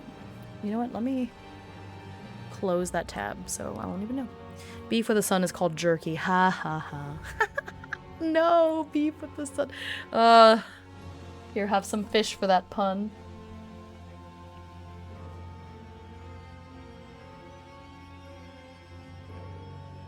The fish economy.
Ooh, a sea urchin, salmon. Those sound delicious. Not the turtle so much.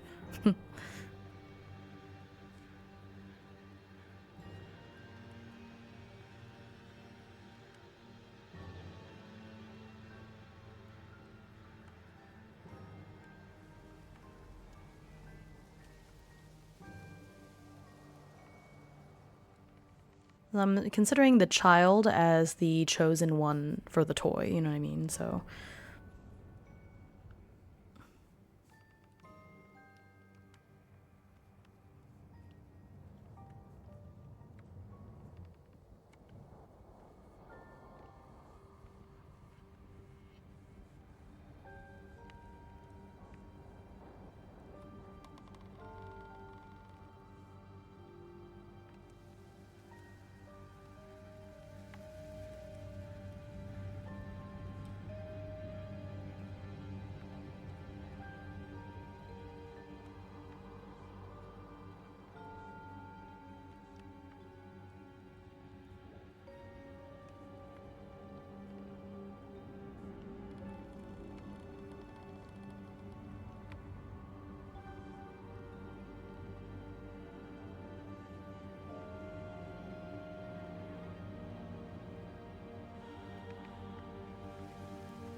the aesthetic of writing in a journal with a fountain pen, right? Technically, this is not a fountain pen, it is a dip pen. Oh no, I got a little bit of ink on the barrel. Okay, there it goes. I'm actually really not loving this pen. I did see that the nib pops out, so I think I may eventually pop the nib out and use it in another pen because I like the nib, but the grip is not very ergonomic.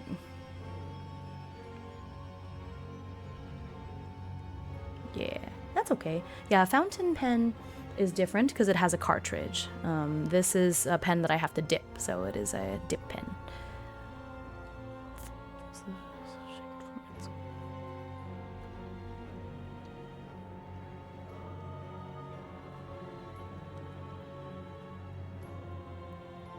Okay, yeah, the grip does not look... Yeah, because the thing is, part of why I bought this is because normally this company, I really love their products, but to be fair, I've only used their paper products. It's funny. Their tagline says, designed for comfortable writing. I would not say that this is... Versatile, comfortable, medium nib, I don't know. Pencil style, hexagonal shape fits comfortably in your hand. I don't know about that. Take care not to drop or press too hard when writing. Yeah, I don't think I am. Alright, well. Okay. So, this is what I wrote. The monkey once loved a child very much. The two spent most waking hours together. The more the child played with and spoke to their toy, the more it began to develop its own sentience and will, what some would describe as a soul. The day the child grew up and left the monkey behind, it was devastated. The one who loved it was gone, but its need for love and purpose remained. This eventually became a strong hatred, but one born of longing and grief. Deep down, the monkey fears the child's return, as this might shake it from its goals and hatred. Yeah. Actually, yeah. Okay. Okay. Yeah, so... I don't love it. It says it's hexagonal like a pencil, but the problem is that, I don't know if you can tell, but it's much wider than a pencil. Like, okay. Here's a pencil. Yeah, I don't know if it's really easy for y'all to tell. Oh yeah, okay, here. So you can see the width of it compared to a pencil. It's much wider, and so for me, I have, again, I know it's hard to tell from the stream, but I have very small hands, and so to me, this is just not, like, I'm holding it like this, it just isn't super comfortable for me. It's, you can see here, like, where it's kind of, the corner is digging into my finger. This is a new pen. I bought this a week or two ago, on sale, because I was like, oh, MD made a pen, that's cool. I like the nib. The nib is great. I don't like this grip, but whatever, we're in it now, so.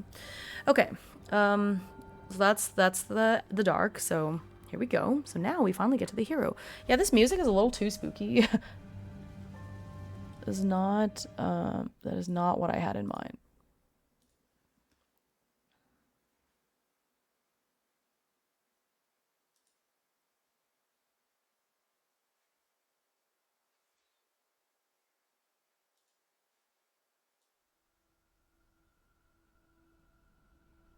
This is a little creepy too, man.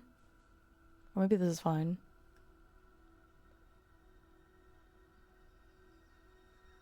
Okay.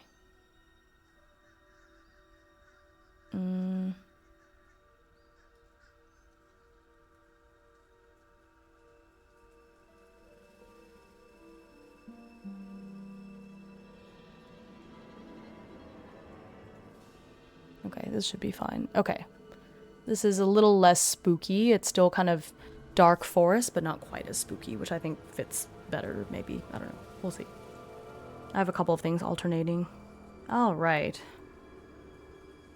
So that's that. Finally getting to the hero's turn.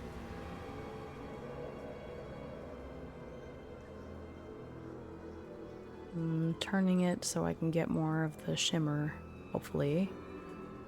Yeah, this is still kind of creepy. Oh well. What can you do? Alright, so the hero. Finally. We're finally here. Okay. The hero. I am the hope and light, a beacon of courage and understanding.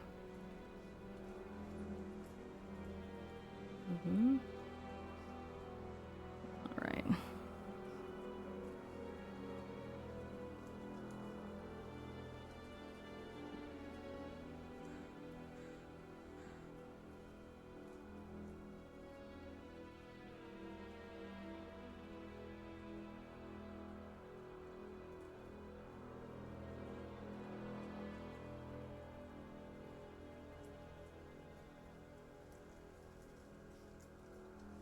And understanding.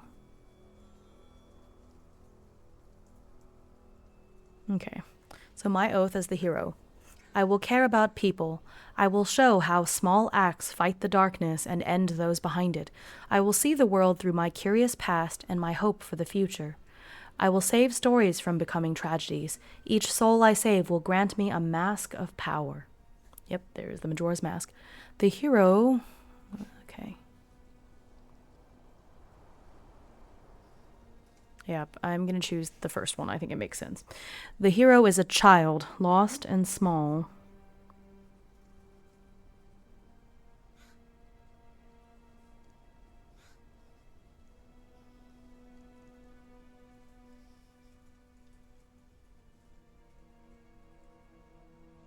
They may save the town through their innocence.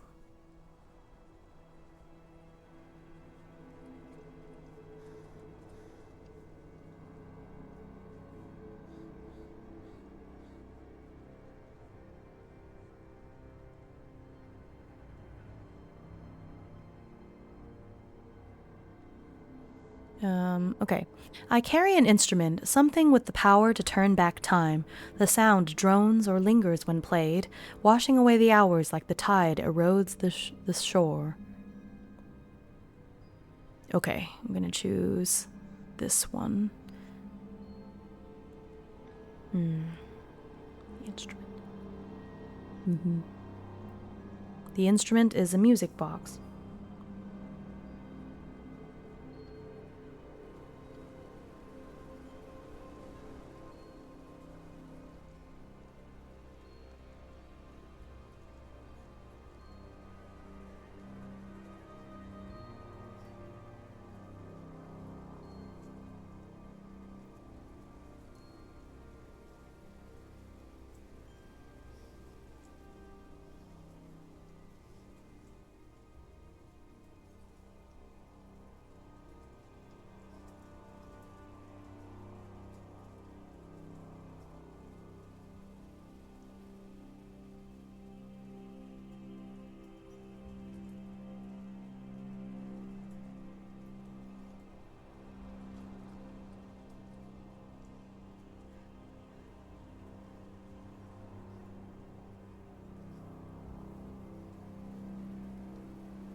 Okay.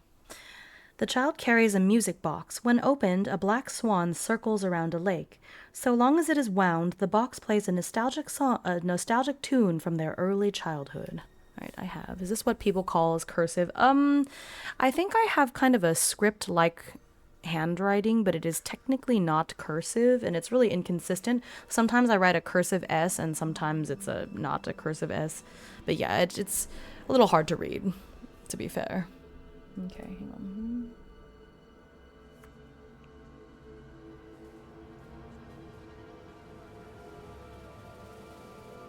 See, a music box.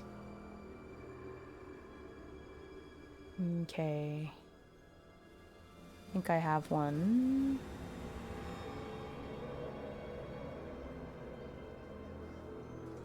Let me see. Let me pause this for a moment. And I'm going to try one of these music box songs and see if this is good.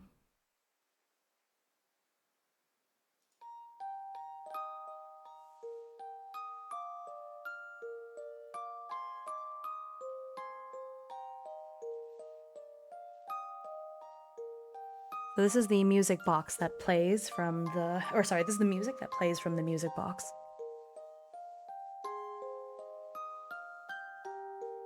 And then, of course, I will kind of have it fade out as need be.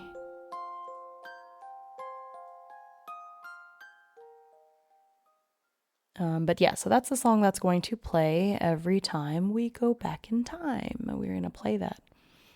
Okay.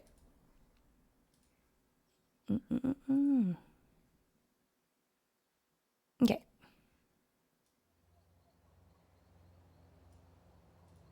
All right. So now I've got the hero prompts. On your turn, use your card to inspire the next piece of the story. You can use the, okay.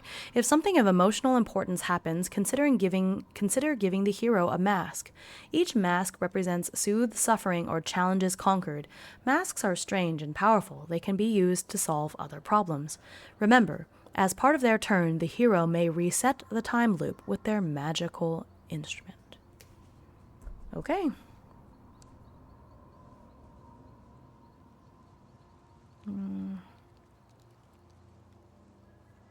Actually, there's supposed to be a line there, and I didn't draw it, so I'm going to let that line dry a little bit. Yeah, it is supposed to be a lullaby, so I think that works. Yeah, these playlists are all just a little bit too spooky. Am I going to have to go back to medieval lo-fi? Because this is all... I don't want it to be like this. Would it be too on the nose if I played Majora's Mask music? Okay, stop.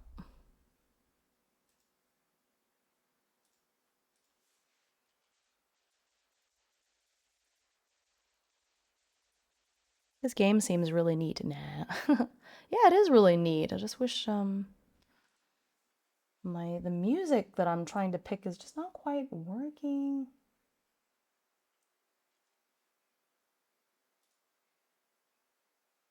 a lot of Legend of Zelda music, but it doesn't.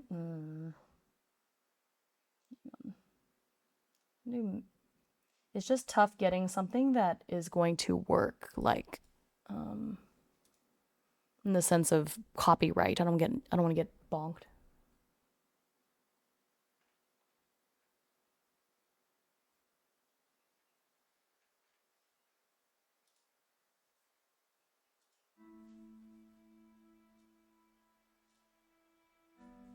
Okay, here we go.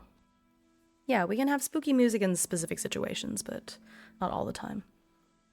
Okay, my good old medieval lo-fi. All right, so I think that's dry, so I can draw the line, and let's draw our next card.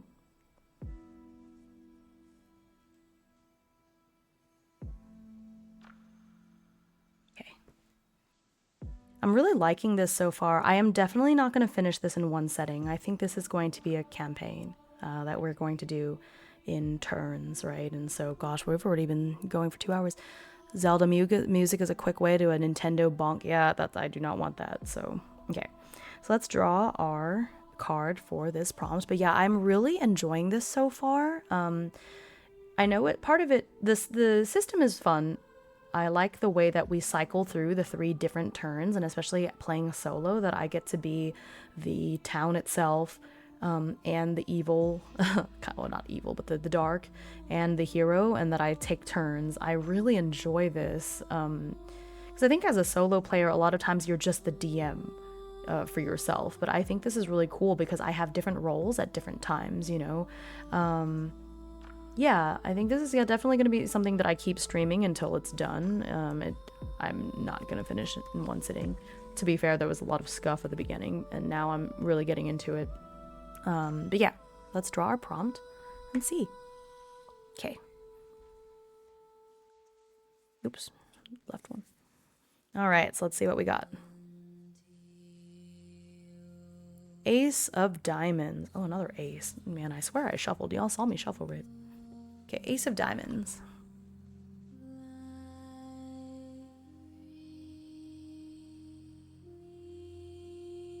Okay. Describe how the hero fights the dark using their virtue, masks, or past. Okay. So this is from the high ground. Okay. This is the very beginning of the loop, so I'm just going to talk about how they first met.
Turns out Hime forgot the deck is all aces.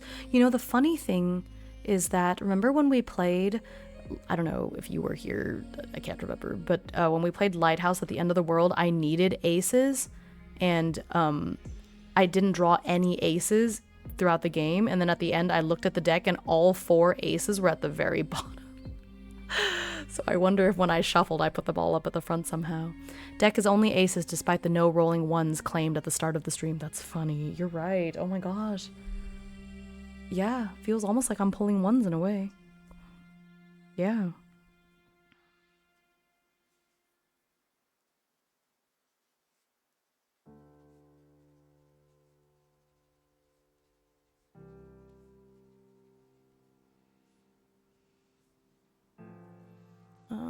Say reverent. I think that was before my time. Yeah, no worries.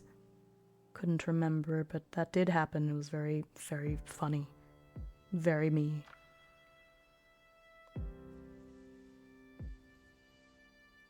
I know I'm not supposed to, don't have to introduce character. Well, it says the village you have to introduce a character, but it makes sense if characters get introduced elsewhere too.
Nope, there's the appearance of a fruit fly on stream. Goodbye.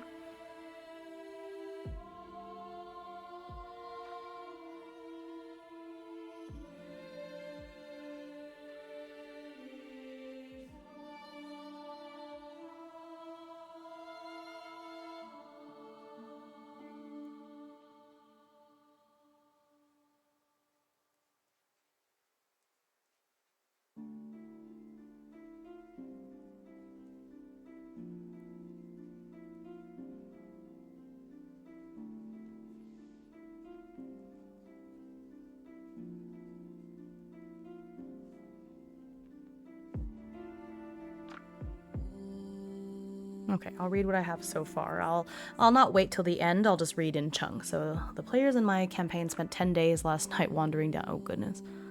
Oh wow. Oh, the Falls Hydra, oof.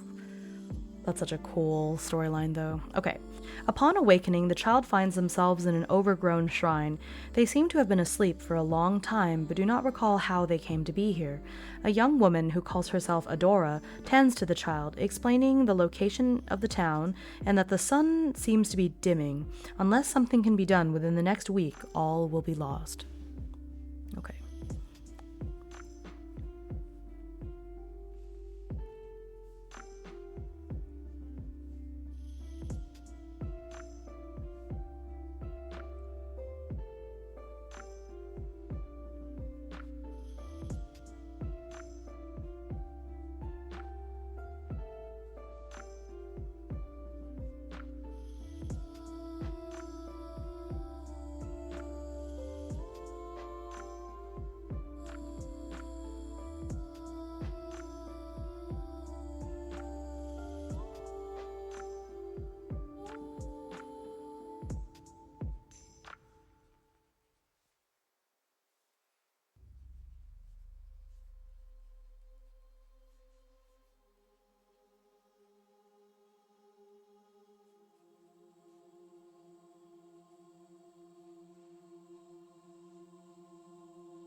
That's a lot of weight on that child hero's shoulders. That is true. But yeah, that's so it goes.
I know this is supposed to be the fight, but it doesn't really make sense to be fighting right now.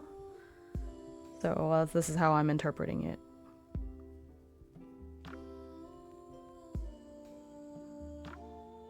Because it does say that I can simply use the key words to inspire the story, and I only use the general suit one if I don't want to do that. So I think this is fine. I think that's what it says in the rules, right? I'll reread it. You can use the exact card prompt to shape the story or use the general prompt. Yeah, exactly. Yeah. Okay, good. Sure is. Good. I'm glad I interpreted that correctly, because I feel like right now it doesn't make sense for there to be a fight. So I'm using the actual prompt, which is from the high ground. Okay. Almost dead.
Okay. Okay. With no other course of action, the child leaves the shrine. Finding themselves at the top of a cliff overlooking the forest, the child sees a wooden monkey floating above the ground. It flits about to and fro, seemingly searching for something. The monkey looks old and worn. What is holding it together? In compassion, the child calls out to it. The monkey seems to turn towards the child, but after a long look, it floats away deeper into the forest. The child gives chase, but the wooden monkey is nowhere to be found. Hearing loud noises of people talking, the child instead begins to move towards what must be the town. Yeah, sure is. Databing. They open the door to find a false hydra and a dead. Oh, okay. Oh, it's basically an oracle deck. Prompts are written ambiguous. I see. Okay, perfect. That's awesome. I always love the idea of a fight that doesn't make sense being something like an introduction of the hero in the dark, showing off the danger in the distance. Yeah, I think this is, I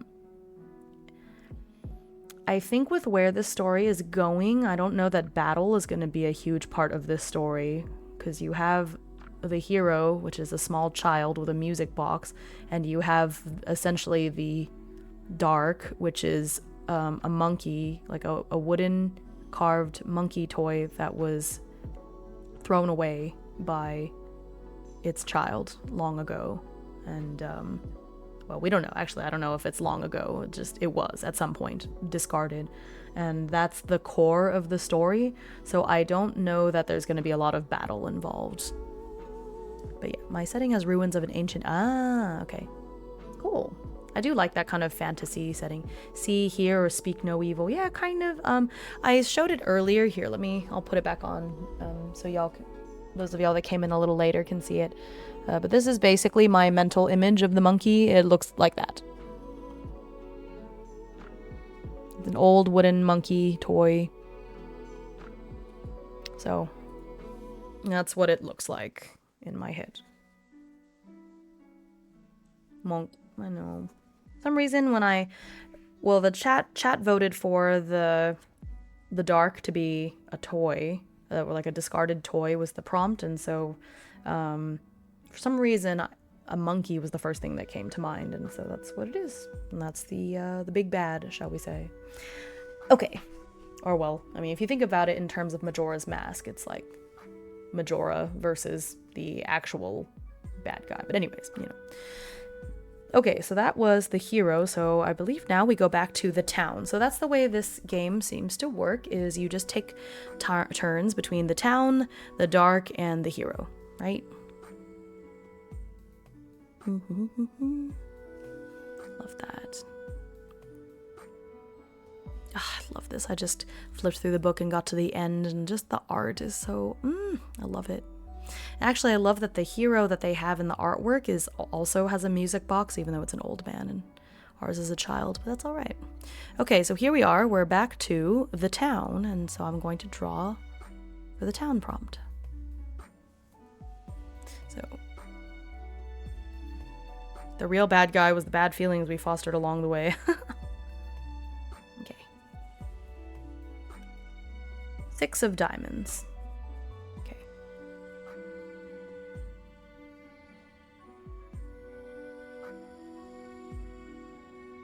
The rules of magic. Okay.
Ooh, that's a cool prompt, yeah. This isn't even one of the games I wrote to make my friends cry. It's funny.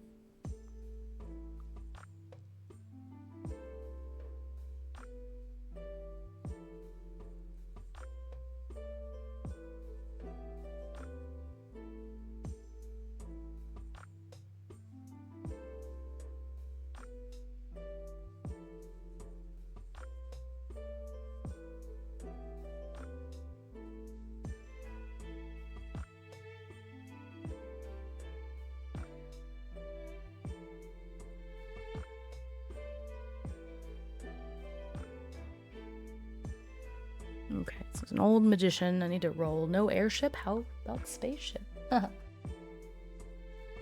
here.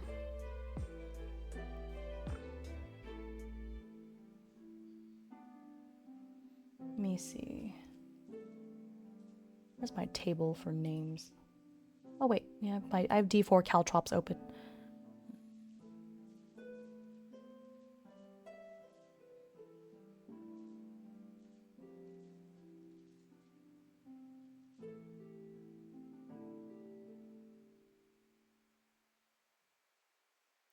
$500 names. Oh, no, never mind. That's different. Everyone step. I would never put my D4s on the ground to be stepped on. It'd be terrifying.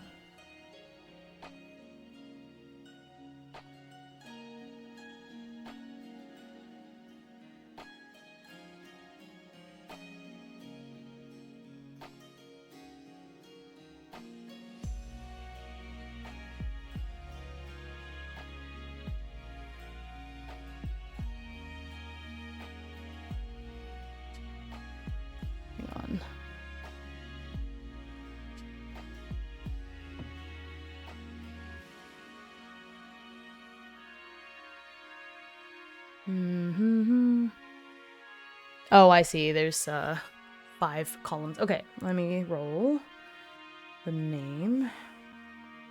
So there's 5 columns. I'm gonna roll a d6, and if I get a 6, then I'll re-roll. Okay, so of course I rolled a 1. Okay, 1, and then I'll roll the d100. 8. Adeline. Ooh, that name comes up again. How is the Hourglass Sings going? We're good. It's starting to become something. We have the bad guy, we have the hero, and now the town is starting to develop some people.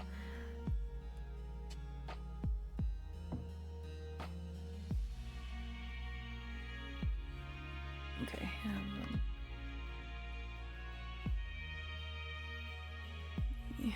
Magic.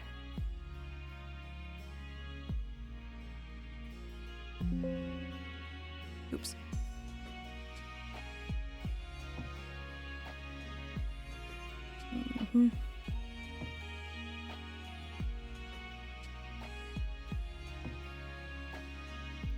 Okay, so the d20. So this magician deals in arcane. Okay. Adeline sounds like a merchant to me. She's a magician.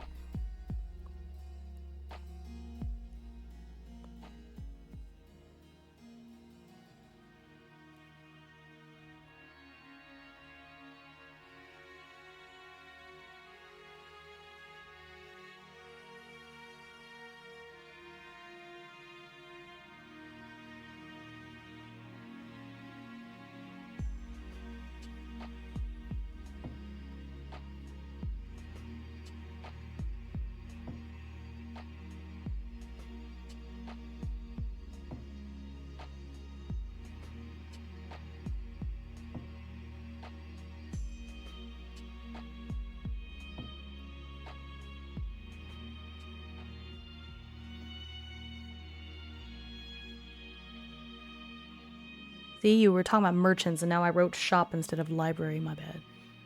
Major chint. That's fun. Spends all day in the limb.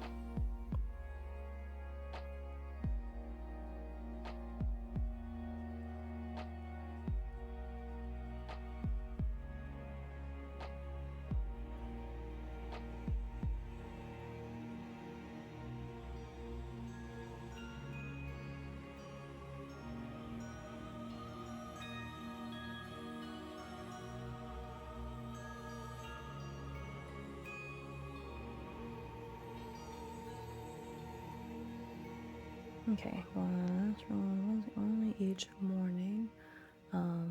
Okay.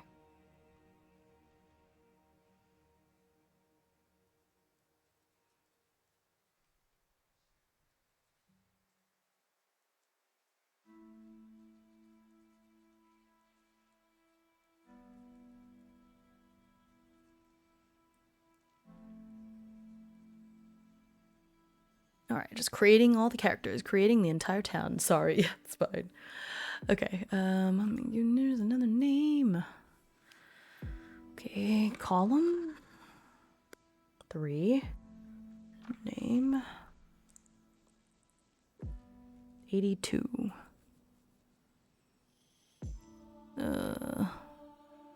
Okay, that name sounds like a surname. So I'm gonna pick one of the other columns.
Okay, so here's this prompt, or this entry for the town. Magic comes from people's will and emotions. Strong will and emotions breathe a certain sort of soul into objects or things that wouldn't normally possess one. In the town, there lives an old magician named Adeline who curates a magical library full of dusty old tomes. She spends all day in the library, leaving only to go on a short stroll in the woods early each morning. She has groceries and food delivered to her by a young lad by the name of Canby, who works at the grocer's. Canby is a distant relative of hers, though you'd never guess by looking at them. Okie dokie. That's the town's turn. Guess I'll draw the little line here just so we know that's the end of that prompt. Now it is time for the dark. So while that's drawing, I'll draw for the dark. Okay, I'm really loving the rhythm so far. You know that the loop has to progress, right? And so there is a sort of tension, but because of the way the game works, like I get to take it at my own pace and let the prompts inspire me rather than feeling really like beholden to make certain decisions. Because I know I have this notion of, okay, it's early in the loop, it's okay for things to be taken slowly, because right now I'm really introducing the town, fleshing out the characters and the hero. This is the very beginning of the game, and bad things are probably going to happen, which will trigger the loop, because we as the audience and the DM in a way, I know that the child's music box makes the time reset, but the child at this moment does not know that. And so that right now we're kind of working towards that moment of like, what is going to go so wrong at the end of this week that the child has no choice but to do that and to open the music box, and that's what happens, right? And so we know that we're building towards that, and we're just seeing how that happens. And I love this so much. Oh my gosh. Okay. Yes. Okay. Thank you for bearing with me through all the scuff, but I think we've got it. We've got the rhythm going now. It's good. Wish I didn't have work tomorrow. Wish I didn't have to write all these letters. I can't stay up as late as I would like to. But I think probably what we're gonna do is we're going to finish this round. So we're gonna go through another entry of the dark and another entry for the hero, and then that's where we're going to stop for today. But I am in love with this. I really like the story that's developing. I have so many ideas. I'm really excited. So we'll stop there when we get to that point for today, but I'm definitely going to keep streaming this. I want to see this through to the end. Which, I love that while I do like games that have a less finite end, this, we only have so many cards. So the story ends when I reach a natural conclusion or when we've done all the cards, and so we're gonna get there eventually. So that's really cool. Okay, anyways, so now we're gonna pull for the dark. Oh my gosh, hang on, I needed to show y'all this so you can see it. I need you to see it because it's so cool. But this is the artwork for the dark. It's okay, first of all, because I touched on it, but I didn't talk deeply about it. But the game has this pixel art it sounds so silly, I'm sorry, you know what I mean. But it has this pixel art aesthetic that's so beautiful, and it really also just reminds me of cross stitch, but I know that's because cross stitch patterns and pixel art kind of they kind of intersect in that way. But like, okay, so this is the dark, and Kurt did give me the go-ahead to show as much as I want of the book, but I don't, y'all pay for it, you'll buy the book. But I do want to show you some of the art, because like, look at it. So this is the cover, and then the town. Here's the artwork for the playbooks and the town, which this is perfect because our town is in the woods. Isn't it so pretty? And then of course the dark, which you just saw. But remember, the dark is the monkey is pulling the strings of the dark, right? And so imagine this the monkey's hand, kind of. I don't know. It's a little different, but the clouds and the colors. I love it so much. It's so beautiful. And then the hero, which I talked about, but I didn't show to y'all. But this is the artwork for the hero page. So this hero is an you know, an older person, but I love that they have the music box because, as I said, the child in our game, our story, has a music box. And then here is, look at this. So this is the back cover, and here's the front cover, right? So I feel like if you put them together, it should make a full, you know, it opens, because this is, oh, here's this idyllic town, it's beautiful, and then it's like, here's the darkness encroaching, right? And you can see this sort of miasma corrupting everything. It's so cool. Hi, Iris.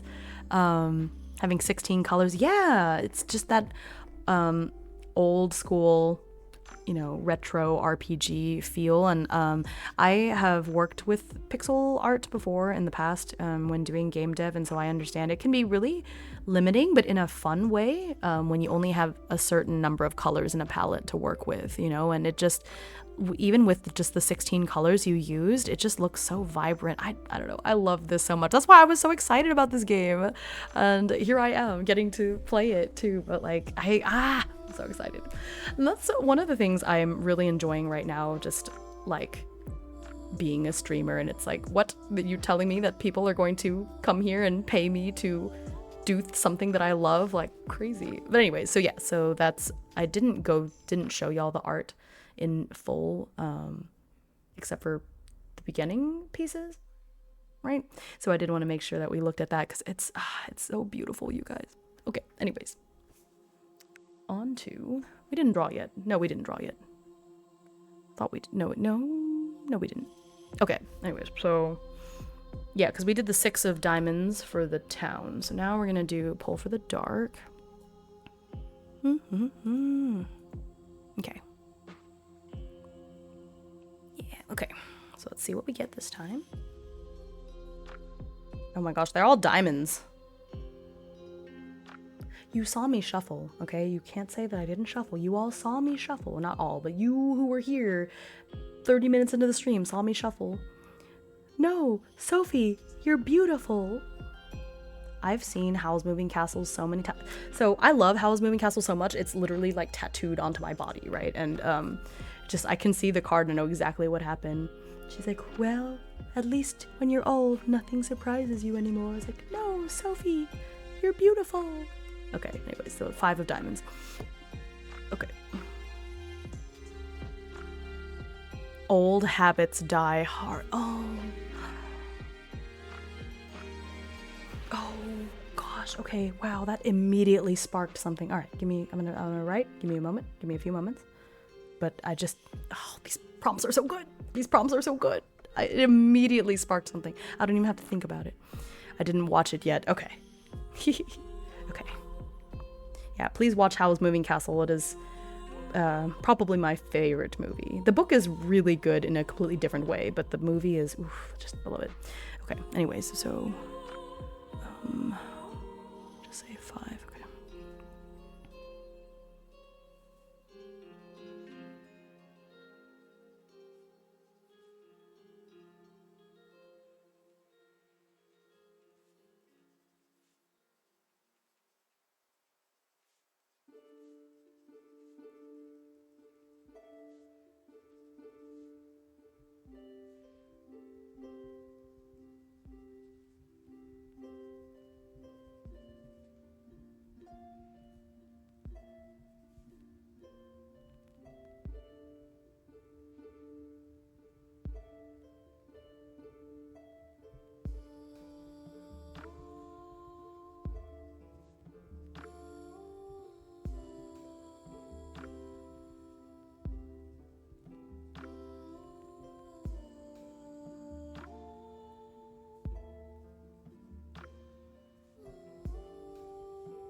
My lecturer made us watch Howl's Moving Castle. Really fun to analyze, but don't actually have the time to discuss it in class. SMH. Oh, I'm sorry.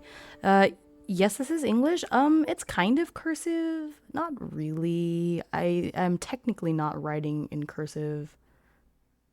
It's kind of a cursive-y print. But also I'm not very consistent. Like, this is cursive, but then this is clearly not cursive. So it's a little inconsistent. It's just whatever I feel like in that moment. Okay.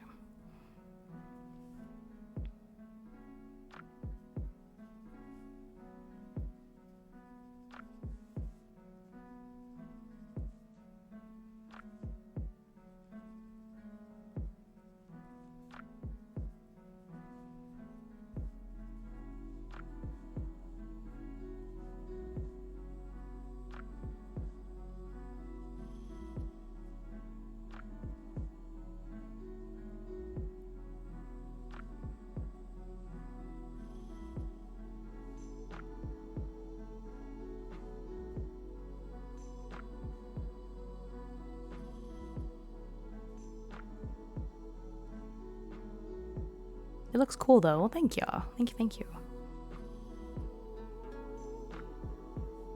I do want to practice my black letter more. I even got some special paper for that, and I did talk about doing streams where I practice, but I think I might make that more of like a long form video instead of a stream, because I don't know how interactive it would be, because I do want to practice more my calligraphy. I have all these cool pens and tools for calligraphy, but I can't calligraphize very well. But yeah, that's something I want to do this summer now that I have more time for it.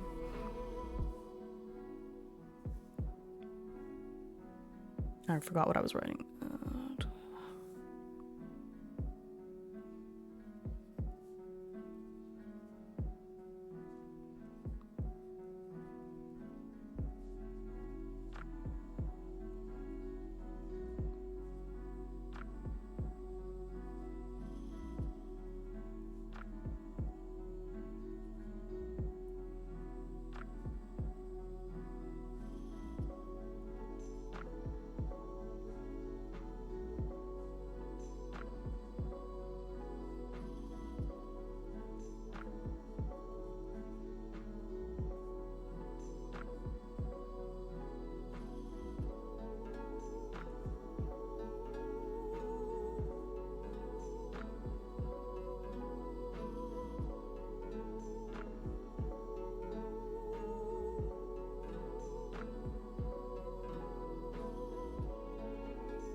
Okay. Hello, how's Yggdra doing? Yggdra is exactly where we left them. So they're fine right now. Okay, so I'm done with this entry. Let me read it to y'all and then... Yeah, sorry, normally I like to kind of stop in between, and I did a little bit, but I wanted to capture the moment that was in my head, and there's something very cinematic about it in my head. All right, at the bottom of the cliff, the monkey searches for some more will-o-wisps it can capture to do its bidding. As it searches the forest, at the onset of evening, it hears a gentle voice calling out to it. The monkey turns. Up above, atop the cliff, is a young child clutching a blue wooden box to their chest. For a moment or a lifetime, the monkey sinks into memory. When did a child last call out to it in such a gentle, reverent manner? The space within the monkey's wooden chest aches with misplaced sorrow. But this child is not the monkey's child. There is much preparation yet to be done. Casting one last glance upwards, the monkey floats away. Old habits die hard. The monkey almost reached toward the child, its need for an affectionate gaze and reassuring touch almost overwhelming. The will-o-wisps grant no such affection, but neither will they cause the monkey harm or pain upon betrayal. Okay. Yeah, Gosh, I already have such an attachment to these characters, and they've existed for, like, just a little time. For a moment or a lifetime, yeah, because I really, since this game is about time and time loops, I like messing with that kind of imagery, you know, because time flows a little differently, and especially for the monkey, you know, and that's why I want to leave it vague right now, exactly how long ago it was abandoned. And I think that will develop as we play through the story, you know? Okay, oh, I'm getting a little misty-eyed. That Yeah. Man, hats off to you, because it's just 4 words. Old habits die hard, and as soon as I saw it, it just connected. I love this. This is so inspiring. I love these prompts so far. Like, it just, fire. Okay, here we go.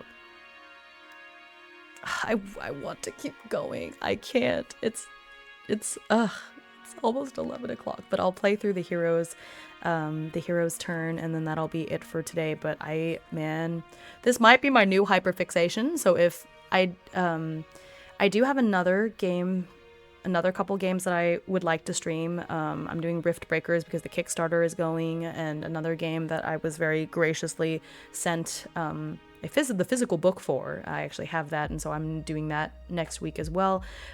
But if I stream a lot of this game in the meantime, sorry, not sorry, because I'm in love.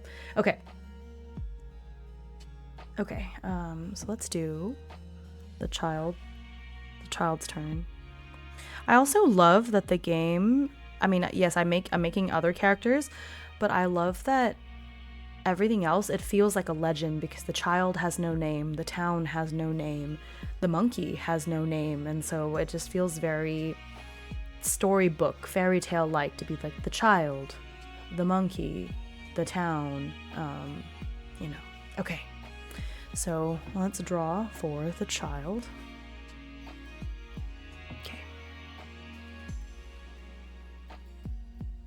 Okay.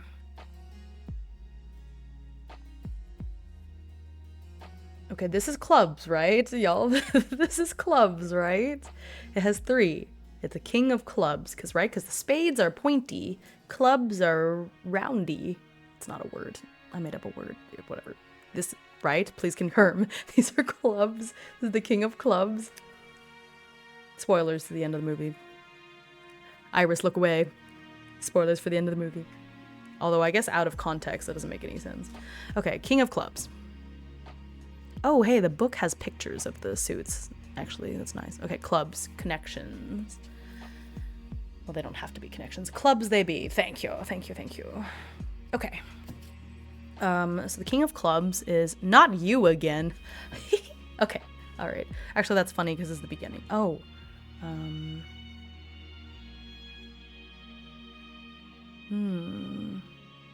Okay. Connections between characters. Okay. Okay. Actually, I know exactly what I'm going to write about. What was that kid's name? Was it Canberry? Canby. Okay. I know exactly. Not you again. I know exactly. The book suit icons were for me, and it for me as well, apparently. So, thank you so much. Great design. Yeah, I definitely need them to remind me of which suit is which. Okay.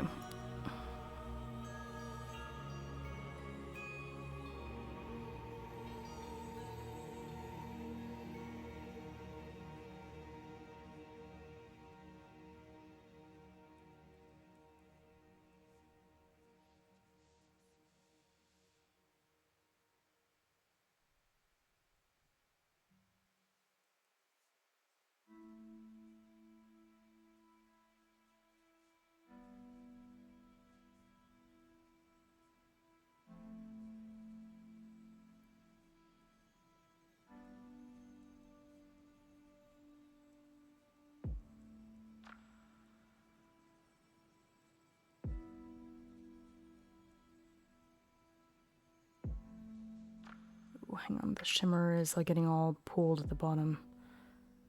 Not getting any of my silver shimmer. Okay.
Not death.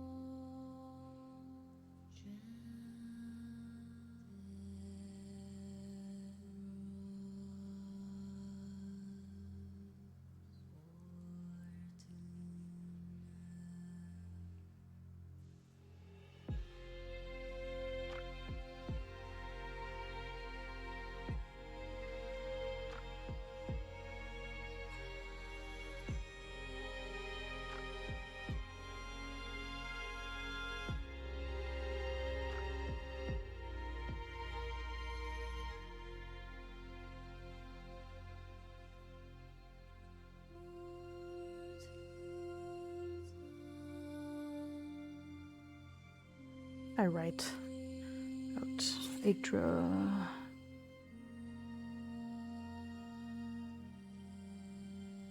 Okay, yeah.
almost done.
Okay. I forgot the hero is supposed to come in at this point. Okay. Okay. But the hero. Okay. Let me just add a little bit more.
Okay.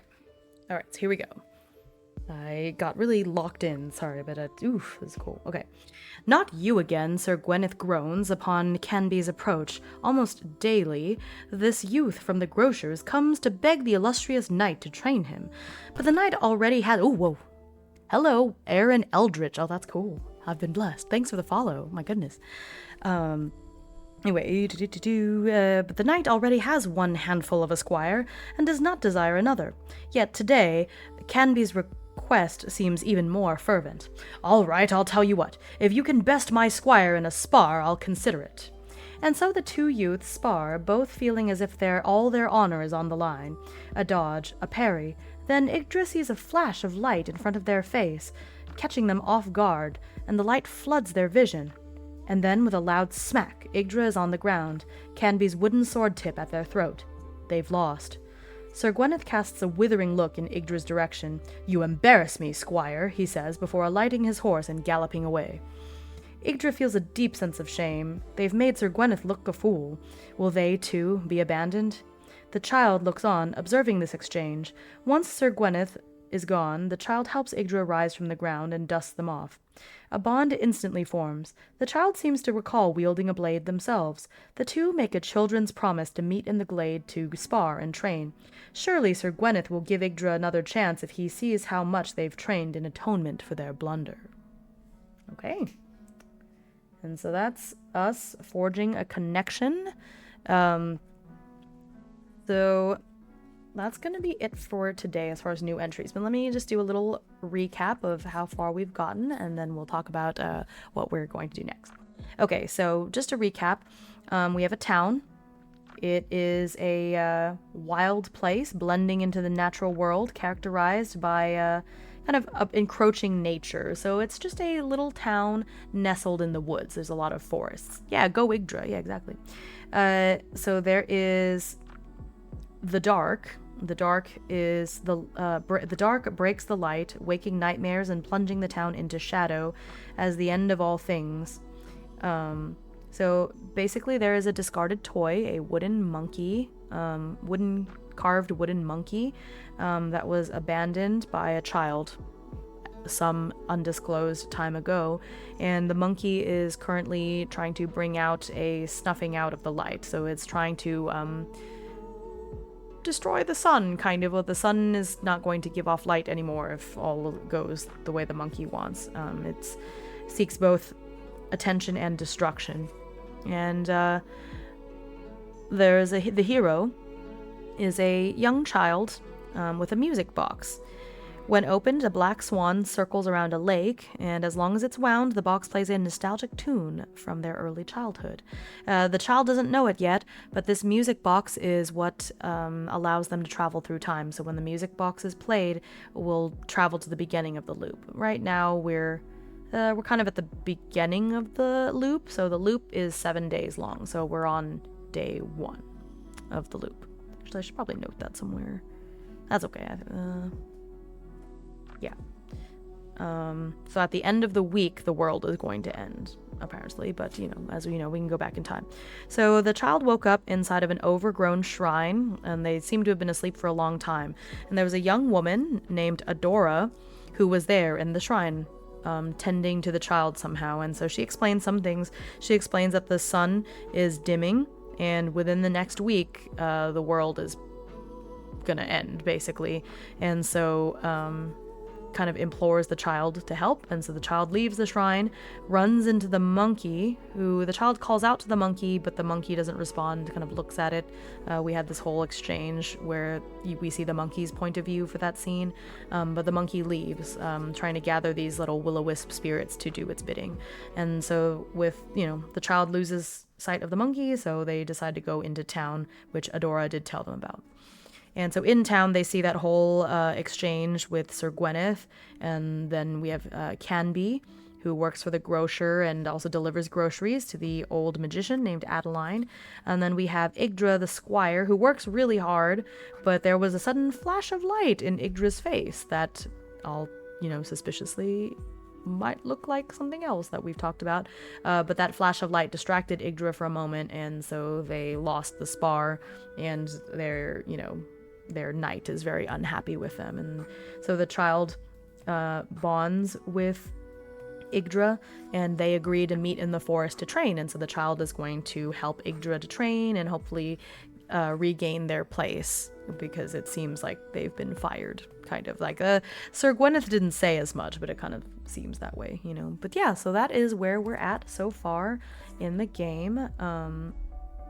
Yeah, the story is already developing really well. These prompts, I just love them. I'm trying not to look at the other prompts because I want it to be somewhat of a surprise when I roll to see what when I draw cards to see what happens. But so far, I haven't had to worry. Like, even though the prompts are vague, I have not had to rack my brain for what happens. They're so evocative that each one that I got, it was very, okay, yeah, I know exactly what I want to happen here. May Sir Gwyneth take in Yggdra again. I know, right? Poor Yggdra.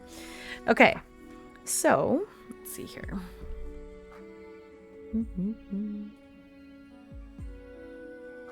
Okay. My things, we're back to this screen. Ugh. Back to this screen. Okay. Ooh. One moment. Okay.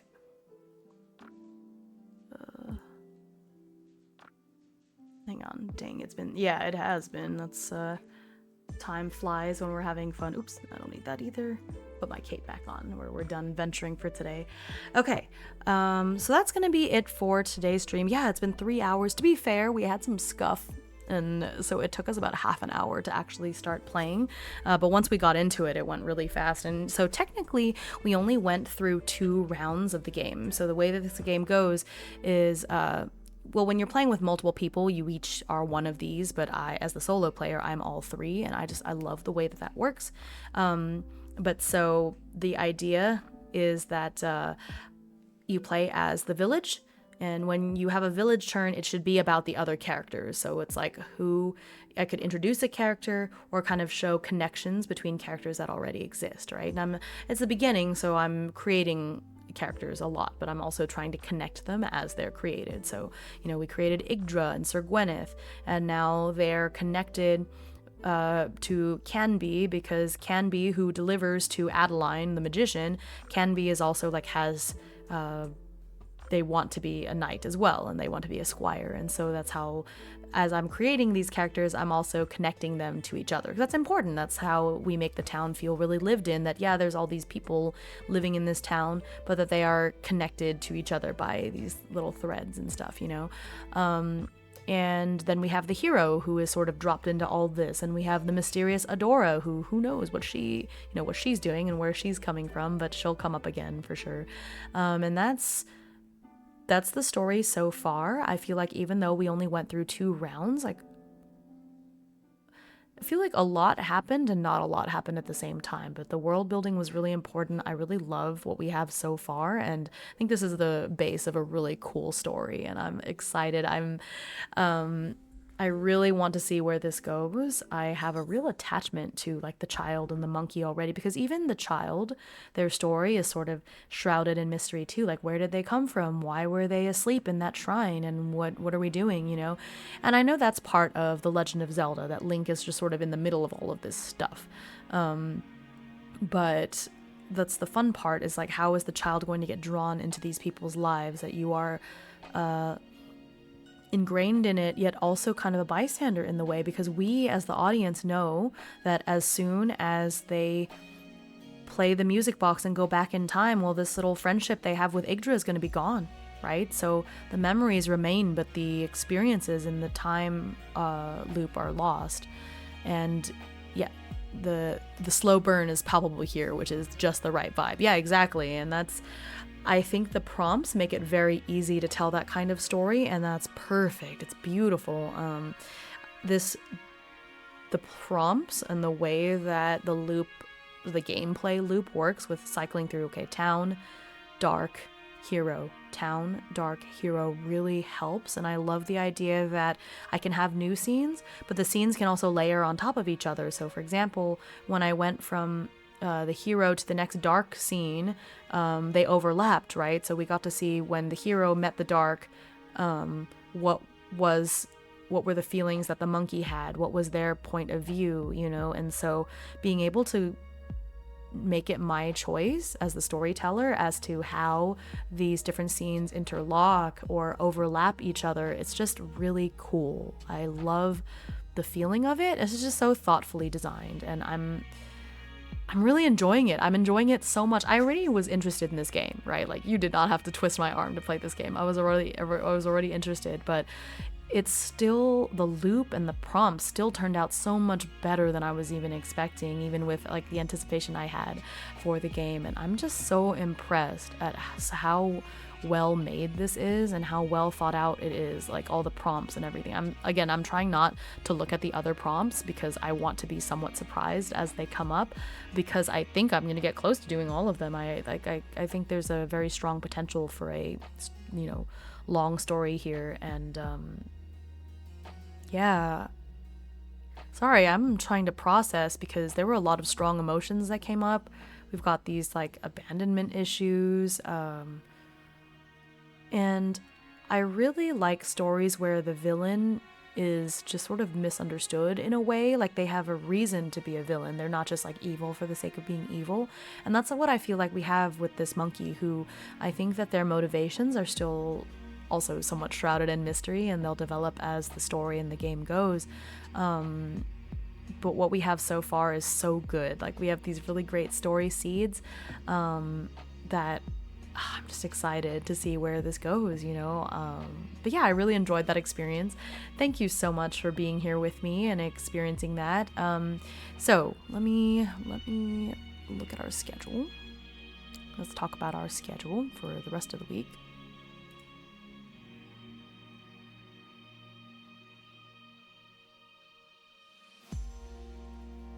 Okay. It's in my downloads folder. Or I thought it was. Schedule. Oh,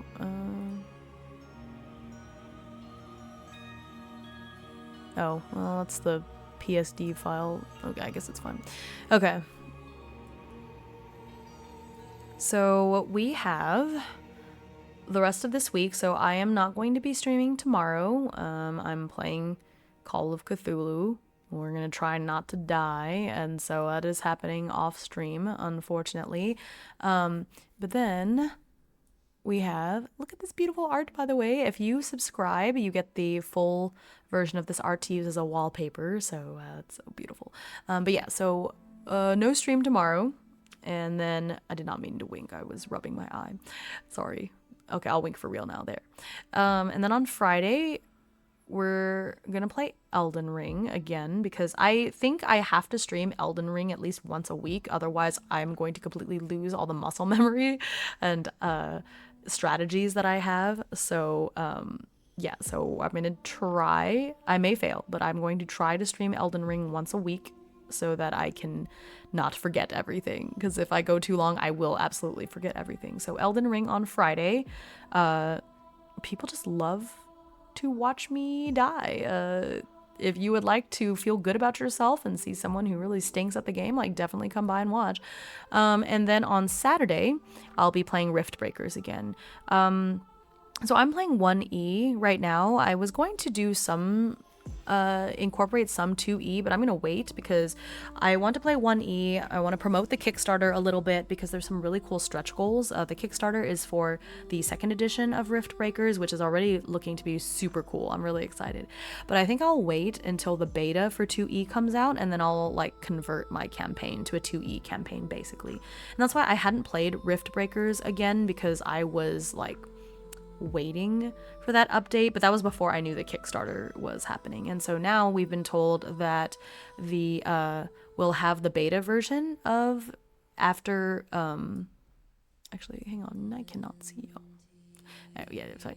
We'll have the beta version within 2 weeks of the Kickstarter ending, and so I'll wait to incorporate 2E until that happens. So for now, I'll just keep playing 1E, but I do want to help promote Rift Breakers a little bit, so that the Kickstarter can do well and we can get more of those stretch goals, because there's some really exciting ones. I think there's sentient weapons. Like, I really want some of this stuff. So if you haven't checked out that Kickstarter, I think I've reposted it on my Blue Sky a couple times, but look into it. There's only 2 tiers. It's a very simple, like, either you just get the digital version or you get the physical version basically.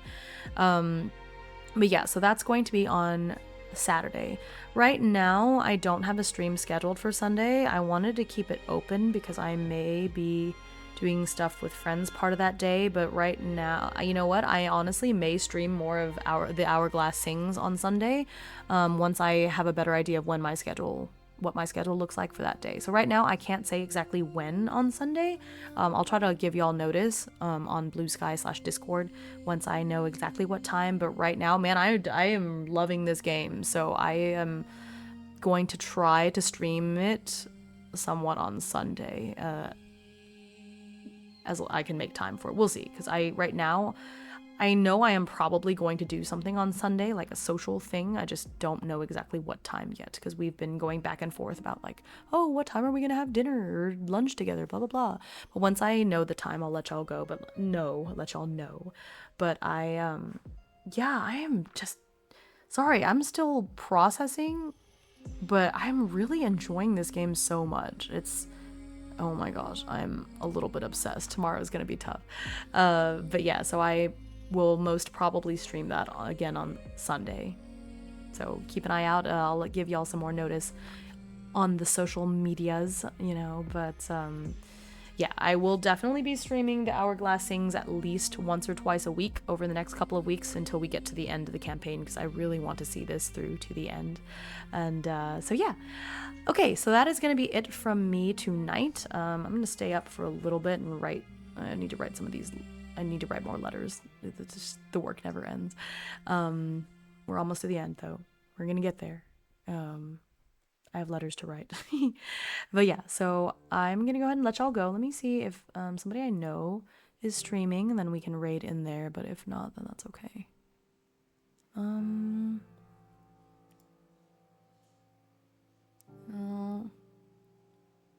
Yeah, unfortunately nobody I know is really streaming right now. And I really try to curate my community, so I don't like to raid into people I don't know, because, we try really hard to keep things cozy, and I just don't want to put y'all in a place that doesn't have similar vibes, you know what I mean? And so we're just gonna not raid for tonight. I just need to start putting myself out there and following more people, because I want more people to raid into. I just have to find people that have that cozy vibe. So if y'all know streamers that have similarly cozy vibes, like, let me know. Yeah, we are not raiders a lot of times, I will say. Like, out of every 5 streams, I think I'll usually raid 2 or 3 times, but we are not raiders, only peace. Yeah. So yeah, if y'all have no other I prefer VTubers, but if you know other streamers that have kind of similarly cozy vibes or similar content, let me know, especially if they're in different time zones. Elan, yeah, I follow some of them. I guess I just need to seek them out. So if y'all will post them in the Discord, like, I need to follow just so I have more people to raid into, honestly, because I feel bad. I want to. I want to make sure it's my the people I raid into are somewhat curated. You know, I want to make sure that I put y'all in a place that's as cozy as the place you left, you know? I feel like you're the only solo RPG streamer on this platform. I fear so. I think I have honestly tried to find others, because I can't be the only VTuber streaming solo TTRPGs, right? Like, I'm not that full of myself. I can't be the only one, but I really have not found another one, because I found the other day, I saw a VTuber, or somebody was promoting this VTuber playing Bramble Trek, and I got so excited, because Bramble Trek is supposed to be a solo, or like is created to be a solo game, so I was like, oh my god, a VTuber playing a solo? And then I looked and they were playing it as a group campaign. So I know there's a few YouTube VTubers that review TTRPG, like solo games, but I honestly don't know that I've seen another VTuber that does actual plays of solo TTRPGs on stream. Like, knock on wood, and if you find others, please let me know, but I really think it might just be me right now. I'm trying to spread it. Like, please, it's so much fun. You don't have to schedule. Like, please. But if you know of others, please send them my way. I would love to follow them and get to know them. If they exist, we will find them. I've been trying. There was this one VTuber who said he's been on a break, and he talked about wanting to get into solo TTRPGs, so he asked for recommendations. I didn't even follow him at the time, but it just came up on my like kind of discover page, and I jumped on that so fast and was like, try these. And so, hey, there might be at least one other one, but he hasn't done it yet as far as I know. Everything must start somewhere. We must wait for it to prosper. Yeah, exactly. And with solo RPG day coming up, well, so that's something where I'm on the team that's putting together solo RPG day. That's gonna be in October. Actually, I'm gonna post it right now so that y'all can see it.